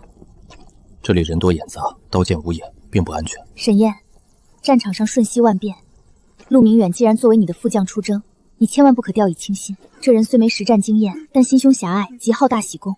陆家既然把他安插进去，就绝不会只是让他去历练那么简单，他一定会找机会给你使绊子，甚至为抢功劳不择手段。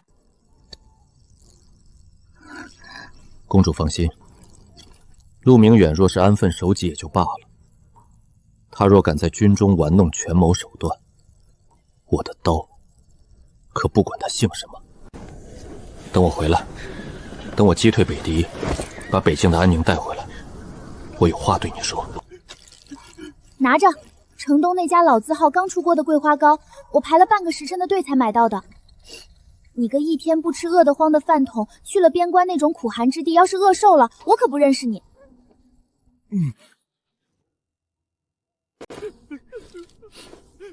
清河，这个给你。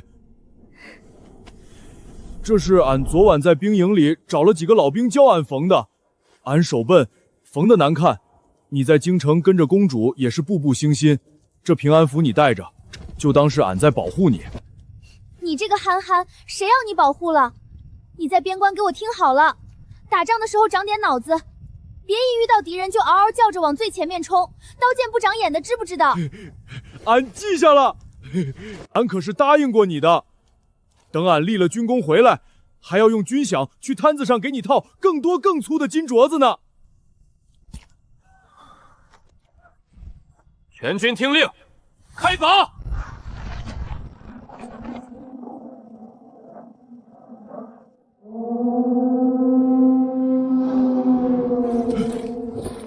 等我回来。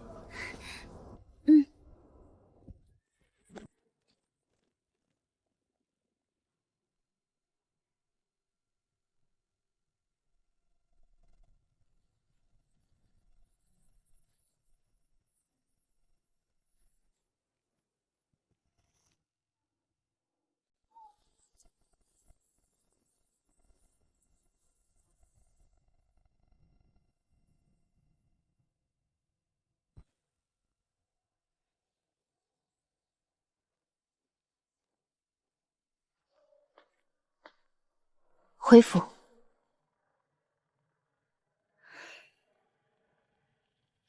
尹七，属下在，即刻起，尹卫司全员出动，撒下天罗地网，12个时辰不间断的死死盯入户部尚书钱正的每一个举动。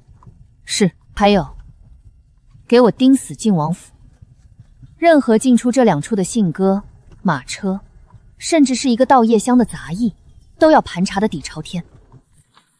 属下遵命。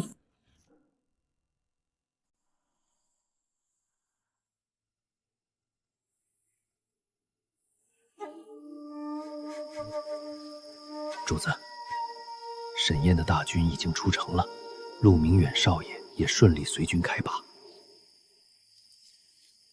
很好。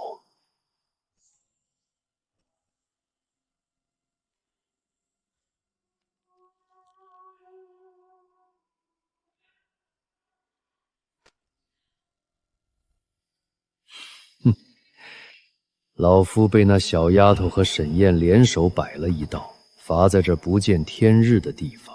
沈燕，你真以为这北敌10万大军是那么好相遇的吗？老夫在边关布下的那张网，就是专门为你沈宴准备的活棺材。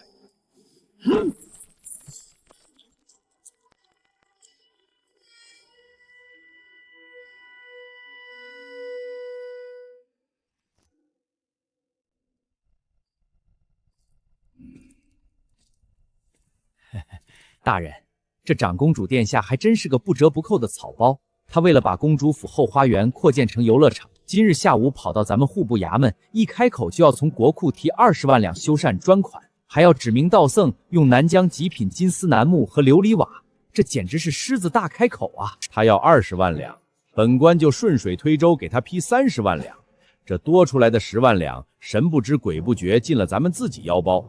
这笔烂账，最后全算在那位只会吃喝玩乐的草包公主头上。钱大人，本宫那公主府后花园实在太小了，几架秋千摆下去，连个跑马的地方都没了。本宫不管，父皇说了，只要是本宫想要的，户部就得给银子。本宫要建全京城最大的游乐场，要最好的金丝楠木做柱子，番邦进贡的琉璃做瓦片。你赶紧给本宫批20万两银子出来。殿下，这20万两可不是小数目，国库如今也吃紧啊。本宫不管，你今日要是不给银子，本宫就坐在这户部大堂不走了，还要让人拆了你的衙门。殿下息怒，既然殿下急用，微臣这就破例亲自带殿下去户部银库挑选。殿下看中什么成色的金银，微臣绝无二法。公主殿下，您看，还算入眼。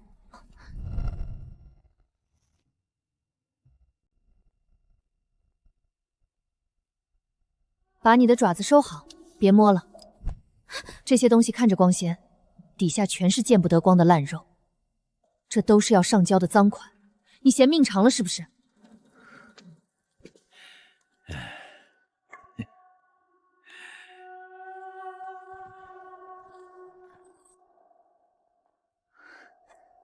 这成色也太差了，如何入得了本宫的眼？公主殿下息怒，下官这就命人重新挑选。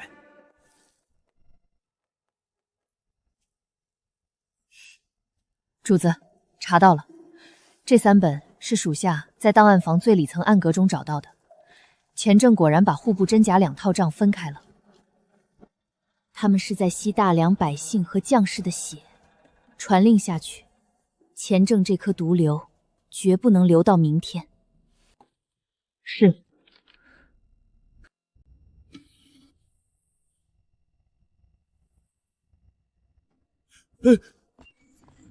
你说什么？有人动过？大人，属下仔细检查过，虽然账本被原样放回，但那放置真账本的暗格的确有被强行打开过的痕迹。今日来过户部库房种地的，除了咱们自己人，就只有那位长公主殿下了。长公主，大人，那咱们现在该怎么办？要不要派刺客？蠢货！他身边都是皇帝派给他的顶尖影卫，派杀手去公主府刺杀，那是谋逆死罪。你想害死本官吗？既然他想要贪污公款的罪名，本官就成全他。来人，立刻安排几辆最隐蔽的马车，把这10万两白银装好。趁着今夜没有宵禁，把这些银子全部运到公主府后花园假山里埋起来。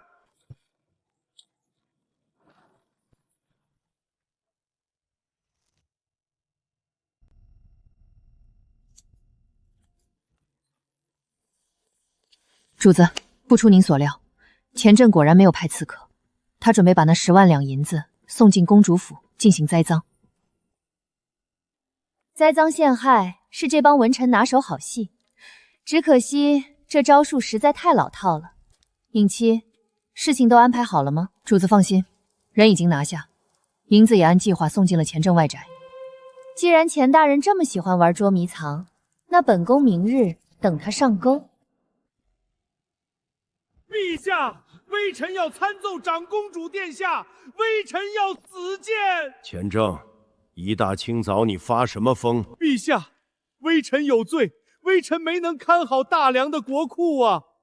长公主借修缮府邸之名，从户部支走10万两官银，如今赃银就埋在公主府后园，臣请陛下彻查。钱正，你可知道诬陷当朝长公主是什么罪过？微臣敢以全家性命担保，若查无此银，臣愿以死谢罪。好，禁军统领何在？即刻包围长公主府，给朕搜！启禀陛下，公主府搜遍了，怎么样？是不是挖出银子了？回陛下，没有发现赃银。不可能，绝对不可能！我明明让人不是密报，明明说银子就藏在假山下面。统领大人，你可搜查仔细了？钱大人，你是在质疑本宫，还是在质疑禁军的忠诚？既然如此，本宫倒想问问钱大人，你说本宫贪没了10万两官银，而禁军又没有搜到，既然银子不在本宫府上，那总得有个去处。父皇，儿臣听闻钱大人在城外有处外宅，不如一并查查。搜。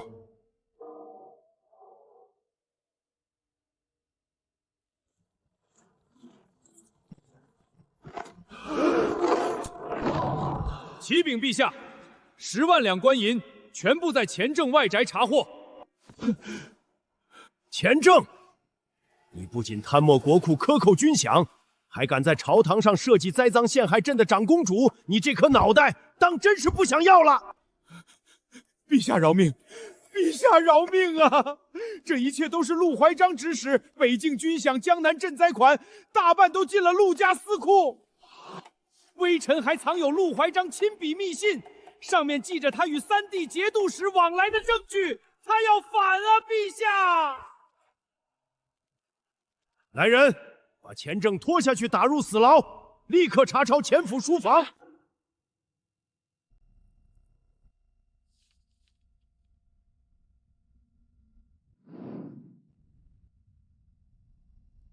宁儿，儿臣在。查贪反腐暂且放一放，接下来要备战了。看来陆怀章在太庙里已经等不及了。北狄大军压境，地方节度使异动，他这是要把这大梁的江山掀个底朝天啊！去告诉影妻，把影卫司所有的暗桩全部激活，我们要做好准备，迎接这场真正的血雨腥风了。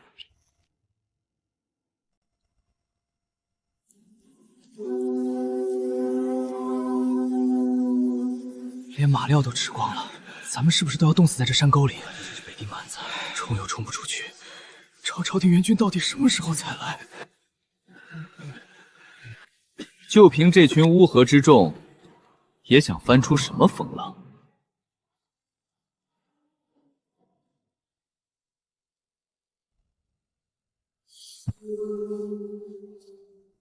陆副将，将士们又冷又饿，你在这里站着作甚？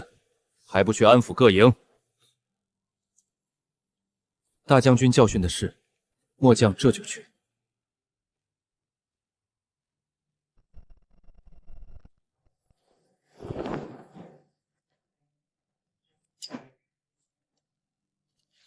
将军，咱们被困死在这里，情况不对劲。这山谷十分隐蔽，北狄人就算再熟悉地形，也不可能长了天眼一样提前3天设伏。这摆明了有人走漏风声。我知道，军中有内鬼，敌众我寡，弹尽粮绝，强行突围，无异于以卵击石。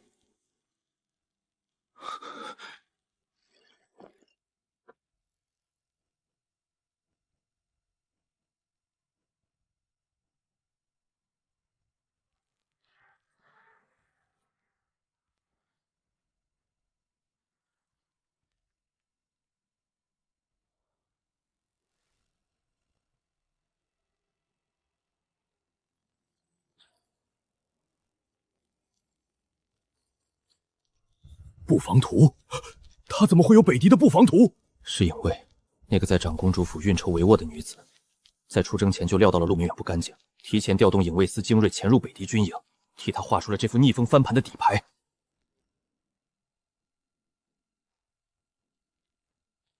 秦叔，把王虎叫进来。今夜西北风大作，天要亡北狄，传令下去，全军饱餐最后一口血水，今夜3更，随我踏营。是。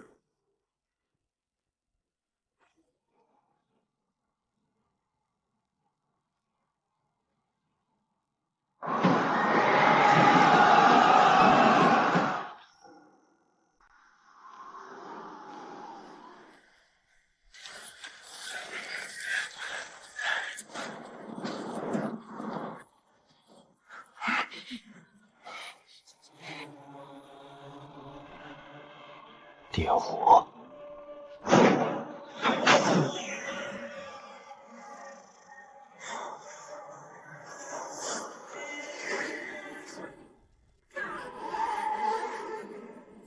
敌情，大辽人西营了！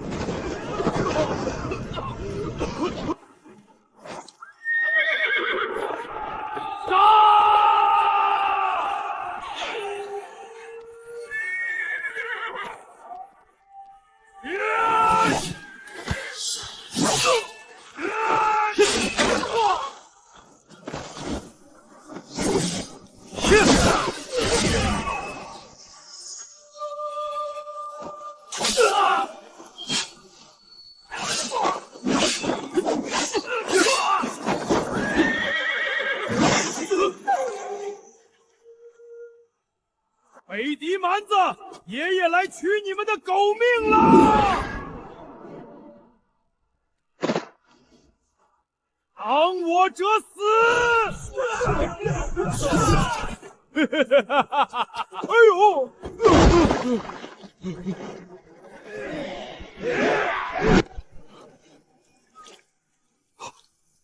施俺一记漫天花雨！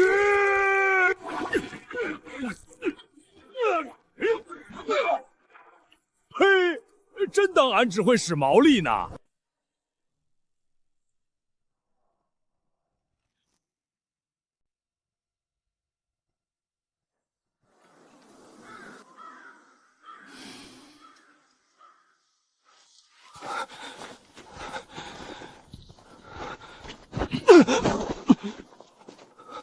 大将军饶命！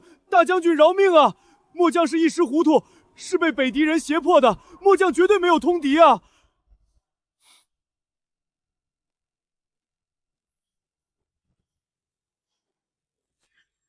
将军，搜出来这个。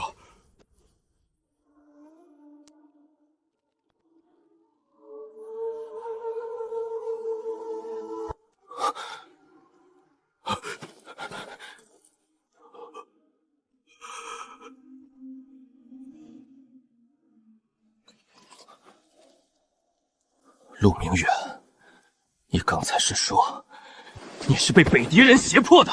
那你告诉我，这块10年前就应该被收缴进国库的旧虎符，为什么会贴身藏在你这个陆家少爷的身上？这难道就是你用来联系北狄人的信物？我不知道，我什么都不知道。这是祖父临行前给我的，说是只要拿出这个，北狄主帅自然会配合我坑杀你。原来这虎符竟是真的。将军，侯爷他当年没有被陛下猜忌致死啊。10年前，陆家门生掌控了京城大半禁军，这块虎符就是陛下当年查获的陆家死证。可是，一旦陛下强合动手，不仅杀不了陆怀章，反而会逼得他狗急跳墙，立刻引北狄入关。大梁江山瞬间就会分崩离析。侯爷当年深夜入宫，和陛下在御书房谈了一整夜，为了保住这大梁江山，为了给陛下争取暗中积蓄力量的时间，侯爷他自愿接过了这块虎符，认下了这通敌叛国的死罪。历代陶江。是啊，侯爷附身前逼着老奴带你走。陛下当年表面上震怒下令满门抄斩，实则暗中派最精锐的影卫，夜里将你和老奴从侯府密道里一路护送到边关啊！陆明远通敌卖国，斩首示众，人头悬挂关外。饶命啊！北狄主力已溃，传我将令，大军在山谷就地休整，同时在军中散布消息，就说我沈燕在昨夜突围中身中数箭，重伤昏迷，大军至少需休整3天才能启程回京。末将明白。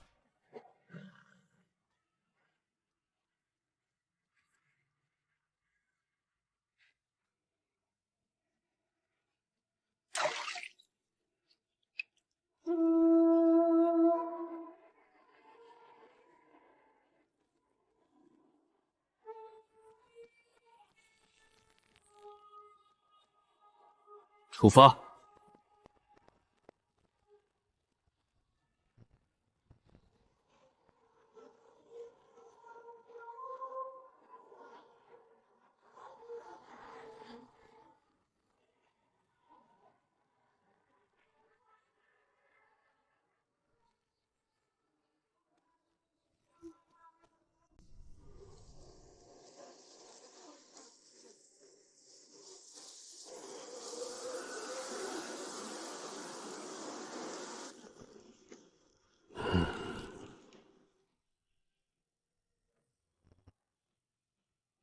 主子，边关飞鸽传书，北狄大营确实遭遇了火攻，但沈燕在那场乱战中身中数支毒箭，重伤昏迷。目前大军停支关外山谷，最快也需3天后才能启程回京。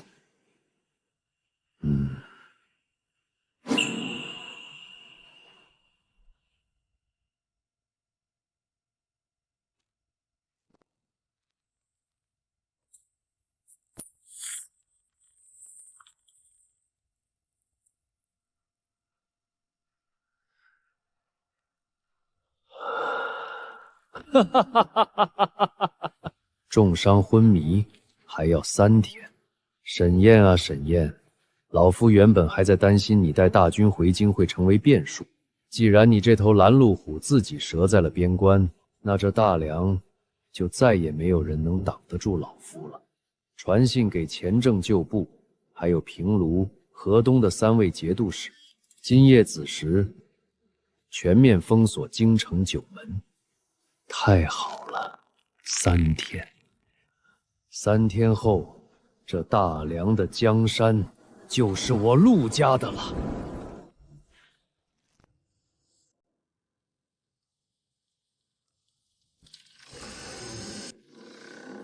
赵统领，辛苦了。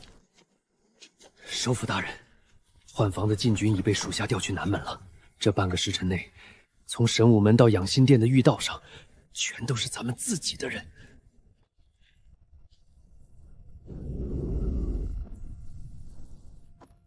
周显落网，前正倒可，太庙屈辱。沈燕大军未归，此时不起事，陆家满门覆灭。做得好，兵贵神速，直取养心殿。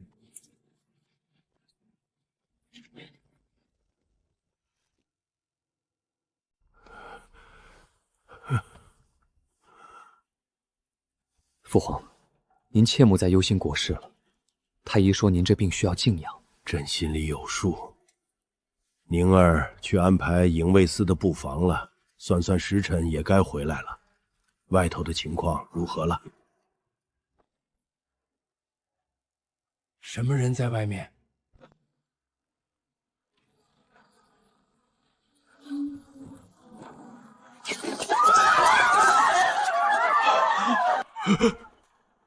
听闻陛下龙体归伤，病情加重，老臣在太庙中日日忧心如焚。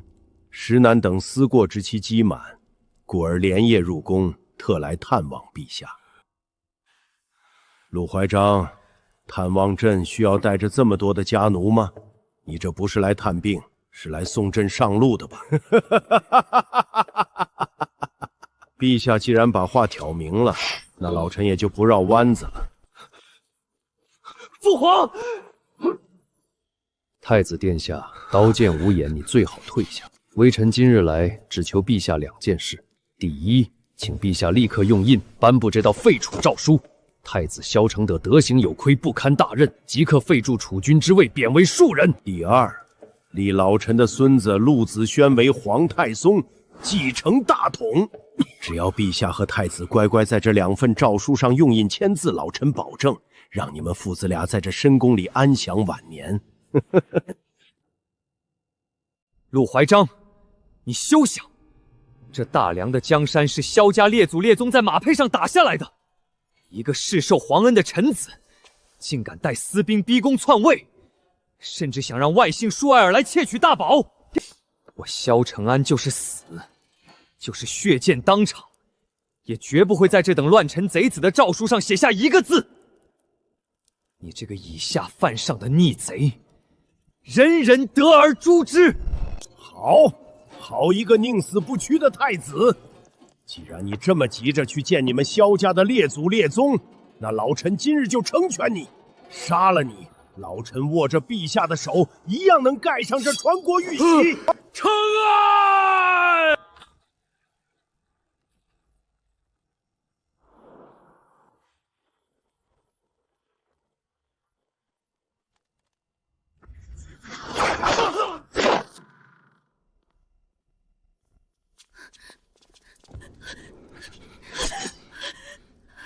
别过来，不许伤害我家公主！公主，我保护你。多好，接下来的场面可不是用剪刀能解决的。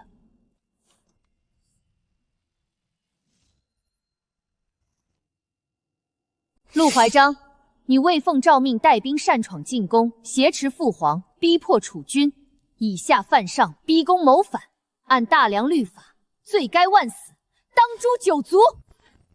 立刻束手就擒。本宫或许还能求个恩典，留你陆家女眷一条全尸。若敢负隅顽抗，今日这养心殿就是你这老贼的葬身之地。长公主殿下好大的威风啊！你以为你带着这区区10几条陆家不要的野狗，就能挡得住老夫这200名精锐死士吗？沈燕已经在边关成了废物，大军远在千里之外。今夜这皇宫内外，全都是老夫的人，你就算有尚方宝剑又如何？老夫今日不仅要这江山，还要你们萧家所有人的命，来给老夫的宏图大业祭旗！还愣着干什么？杀了他们！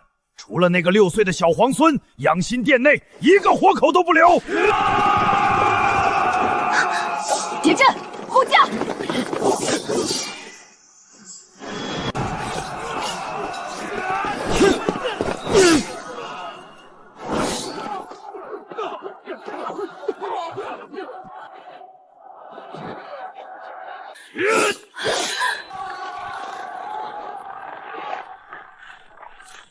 镇北大将军沈燕在此，逆贼受死！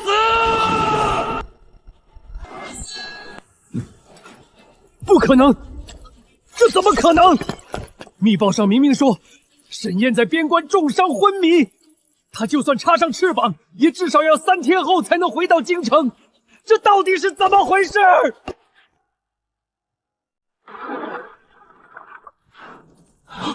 谁敢动皇上和公主？先问问爷爷手里的刀！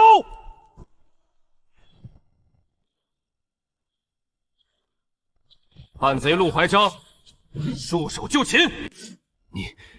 你不是在雁门关外身中数箭吗？你怎么会在这里？让你失望了，我还没死。是你早就知道老夫今夜要动手，暗中通风报信。陆大人，你真以为你在太庙里那些小动作能瞒得过本宫的眼睛？从你踏出少庙那一刻起，本宫就在等你。本宫送你的这份大礼，可还满意？杀！给老夫杀出去！拿下！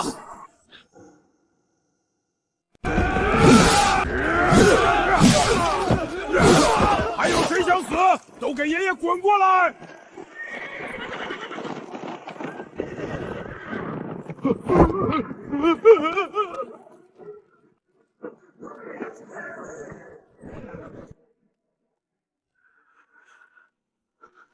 既然败了，老夫宁死不受辱！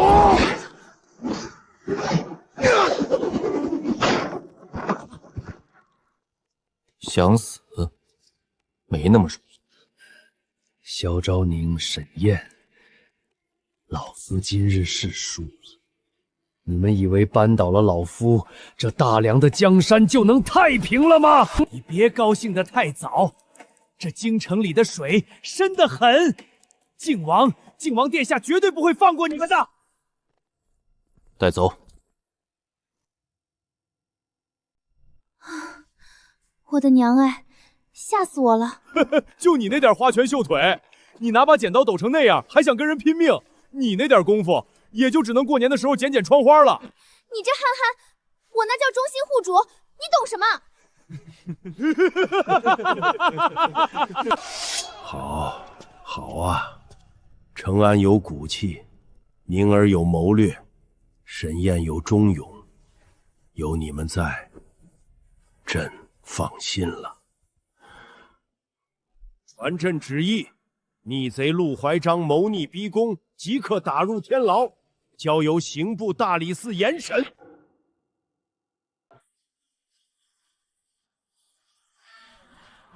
奉天承运，皇帝诏曰：陆怀章谋逆犯上，罪无可赦，国即查抄入虎，收押族人党羽，钦此。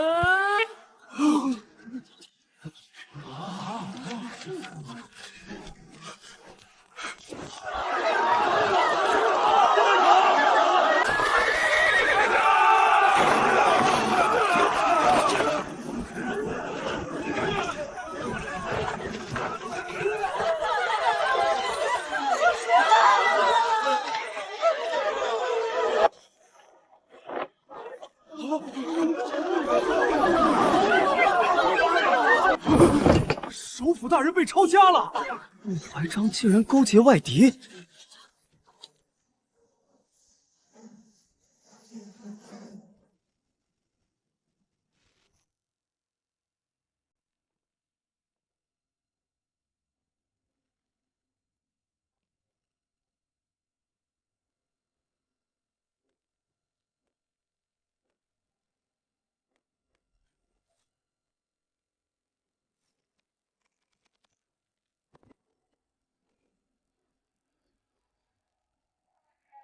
这些东西交上去，陆怀章就算有10个脑袋也不够砍的。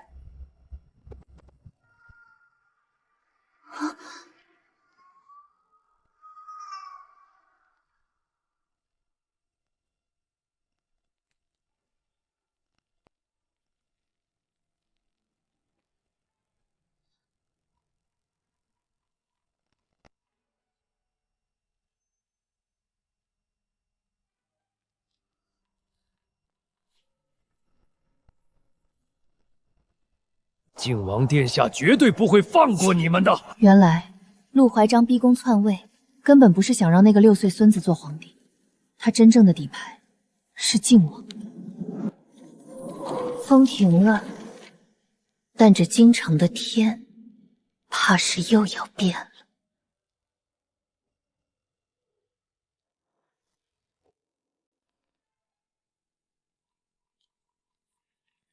罪民被功名利禄蒙了心智，错把豺狼当明主，落得今日下场，纯属咎由自取。曾无记中听见陆怀章在后花园假山里与人密谈，称呼那人为殿下。那人走后，陆怀章曾低声自语：“靖王心思深沉，不得不否。”罪民严禁至此，万望殿下多加小心。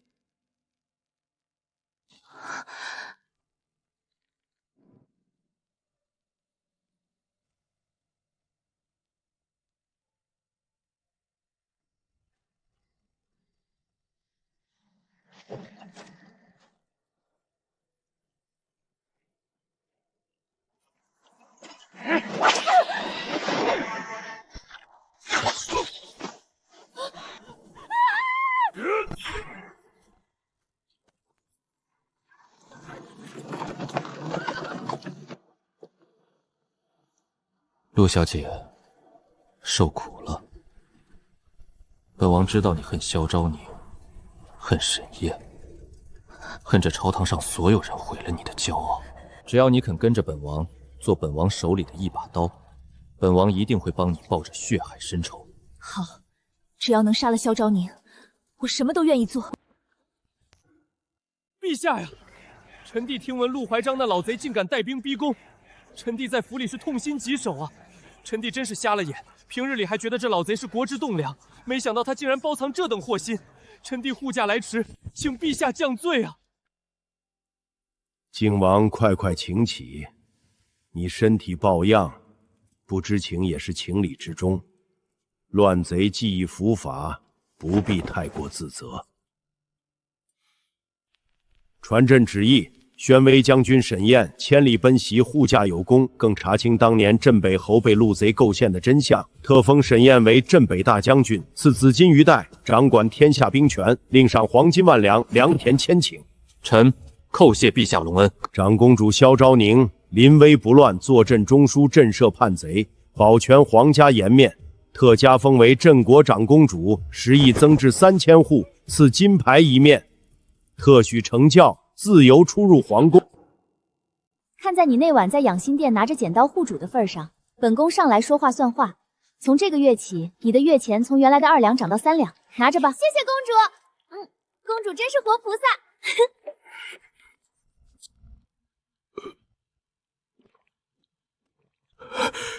那什么，清河姑娘。哟，王大将军，你这脸怎么红得跟猴屁股似的？是不是又偷吃什么辣椒啦？清河，我喜欢你，你愿意嫁给我吗？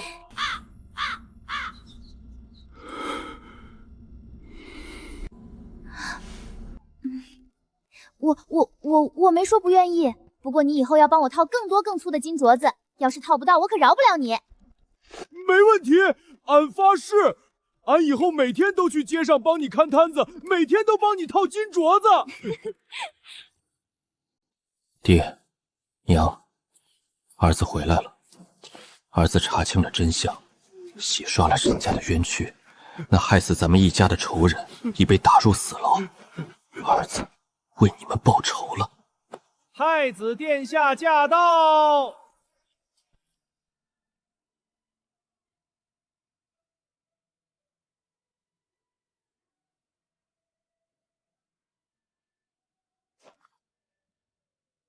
沈将军，这是姑应该做的。当年的冤案，是你父亲用满门的性命换来了大梁这10年的安稳。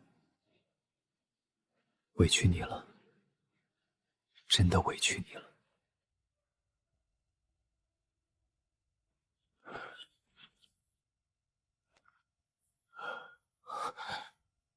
燕儿，对不起，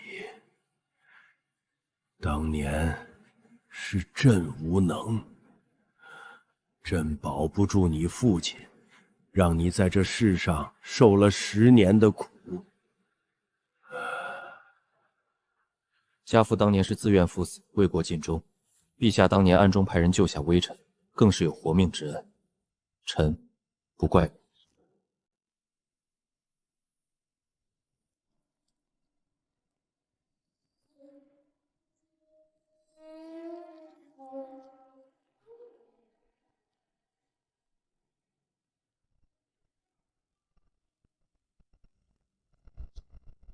陆怀章用自己的死下达了这盘大棋的最后一步绝杀令。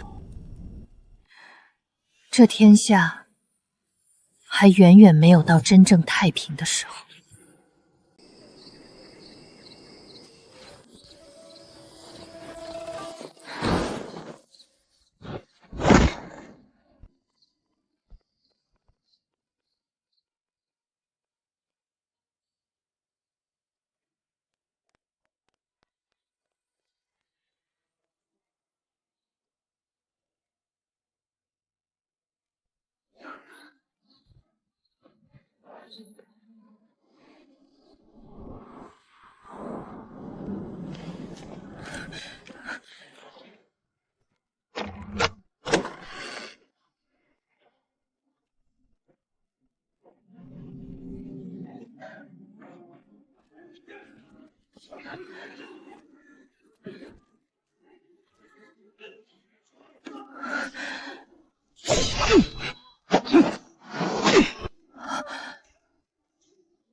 主子，靖王不仅在府中暗中招兵买马训练私兵，属下还查实，他最近疯狂收留那些在清洗中侥幸逃脱的陆家残余势力和旧部。这几封密信证实，他与平陆、河东等外地3个手握重兵的节度使一直保持着极其密切的来往。只要他一声令下，外藩兵马随时可以打着清军侧旗号直逼京城。传令暗卫全员盯紧靖王府与3镇节度，一有异动，即刻来报。宁儿、承安，父皇时日无多了，以后这大梁的江山就交给你们了。陆怀章死了，可朝堂不会太平。靖王比陆怀章藏得更深，你们一定要防着他。父皇放心，儿臣记下了。只要女儿还有一口气在，就绝不会让任何乱臣贼子染指大梁的江山。沈燕啊，朕把这大梁的兵马交给你，也把朕的这2个孩子交给你了，你莫要让朕失望。臣万死不辞。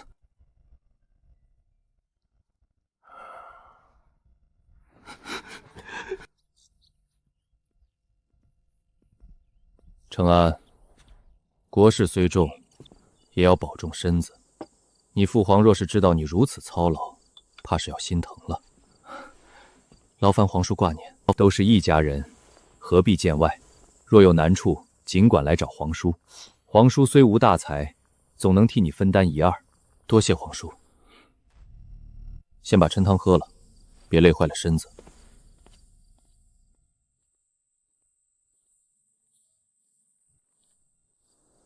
皇叔，你究竟在谋划什么？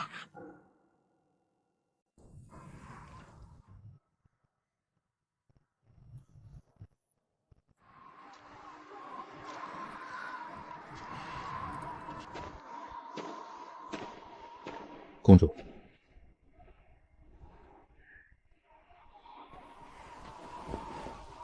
夜里风大，小心着凉。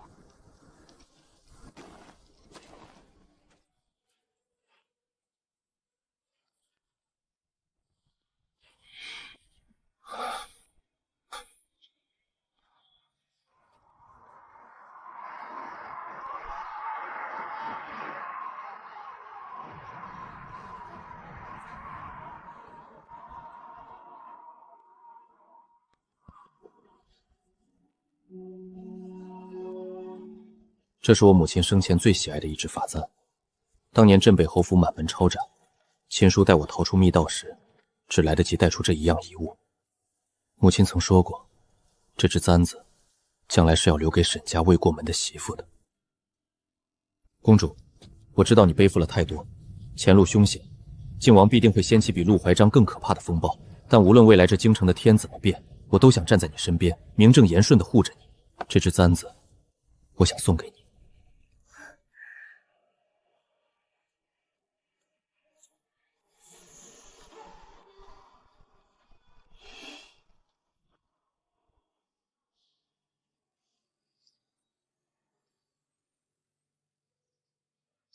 沈燕，这簪子很漂亮，我愿意。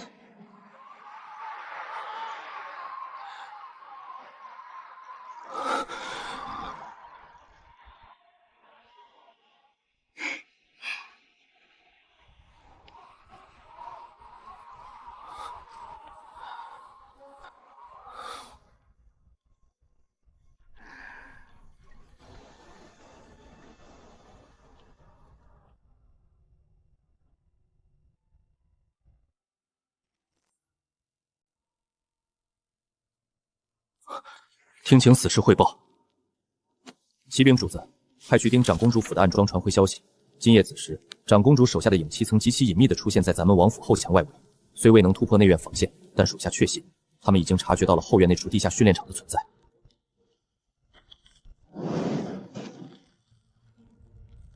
哼，陆怀章那个废物谋划半辈子，最后竟然栽在一个小丫头片子手里。本王原本还以为萧家的人都是些只知道享乐的草包。昭宁啊昭宁，你果然很聪明，连本王隐藏了10年的底牌都能被你嗅出味道来。不过你发现的太晚了，皇兄已经快咽气了，沈燕手里的兵马又远在北境，这京城内外，本王已经拿捏得死死的。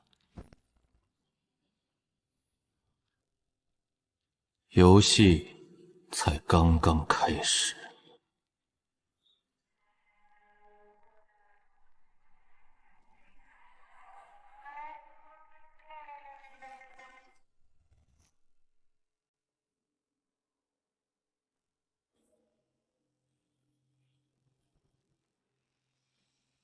殿下千岁！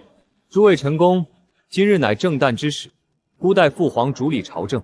诸位爱卿若有新政建议，尽可直言。太子殿下，老臣有一事不解，还请殿下解惑。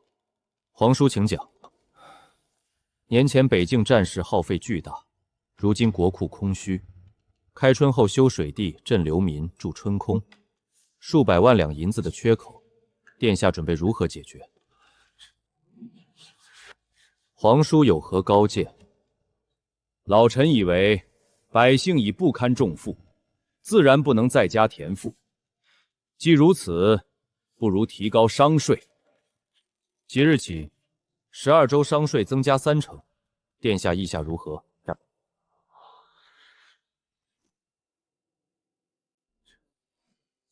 皇叔这算盘打得确实响亮，只可惜算计的全是些杀鸡取卵的亡国之账。皇叔错了，商税涨了，伤的不是商贾，而是天下百姓。商人会把税银摊进货架，到那时受苦的还是百姓。国库或许能暂时充盈，可大梁的根基却会被彻底掏空。皇叔这哪里是在替太子分忧，这分明是要挖空大梁的根基，逼得天下大乱。既然长公主反对，那你说银子从哪儿来？很简单，开源节流，先节流。皇家与6部率先削减开支，能省的钱1两也不浪费。再开源，减轻赋税，鼓励农商，让百姓敢种地，让商人敢做生意。边关重开户市，让天下货流流通，银子自然会流回朝堂。这叫养民生财，而不是竭泽而渔。长公主殿下所言极是，微臣茅塞顿开。轻徭薄赋，重开户市，此乃真正的强国之策呀！殿下大才。臣附议，臣附议。俺不懂朝堂上的弯弯绕绕，但俺知道，边关将士拼命守国门，不是为了让百姓多交税。皇叔，您这主意可不地道。王将军虽是粗人，但话糙理不糙。皇叔，看来您的提议并不合大梁的民情。这国库和开吹新政之事，便按长公主所言，户部尽快拟个章程上来吧。老臣遵旨。长公主殿下思虑周全，老臣受教。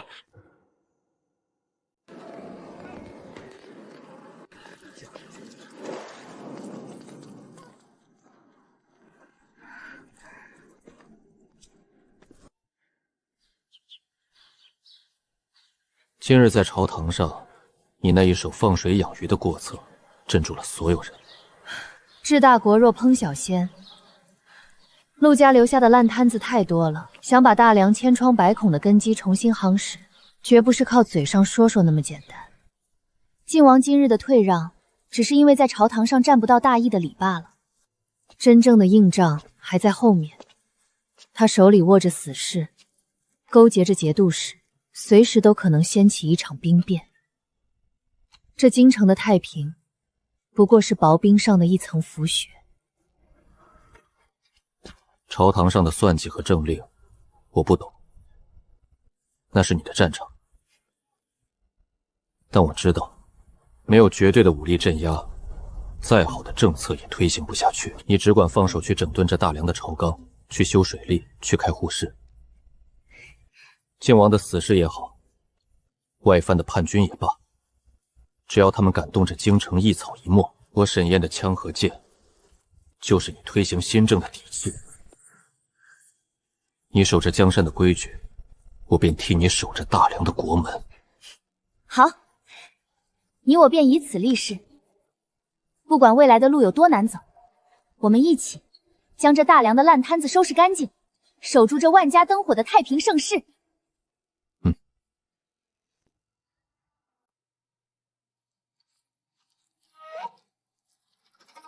王爷，今日朝堂上的消息，想必您已经听说了。萧昭宁那般张狂，不仅驳了您的面子，还要免除赋税，重开户市。他这是在收买人心，也是在一点点剪出您插在六部的眼线。他想收买人心，他想放水养鱼，本王就偏要让他这塘水彻底沸腾起来。王爷放心，天下、皇权那些我都不在乎，我只要萧昭宁和沈燕死无葬身之地。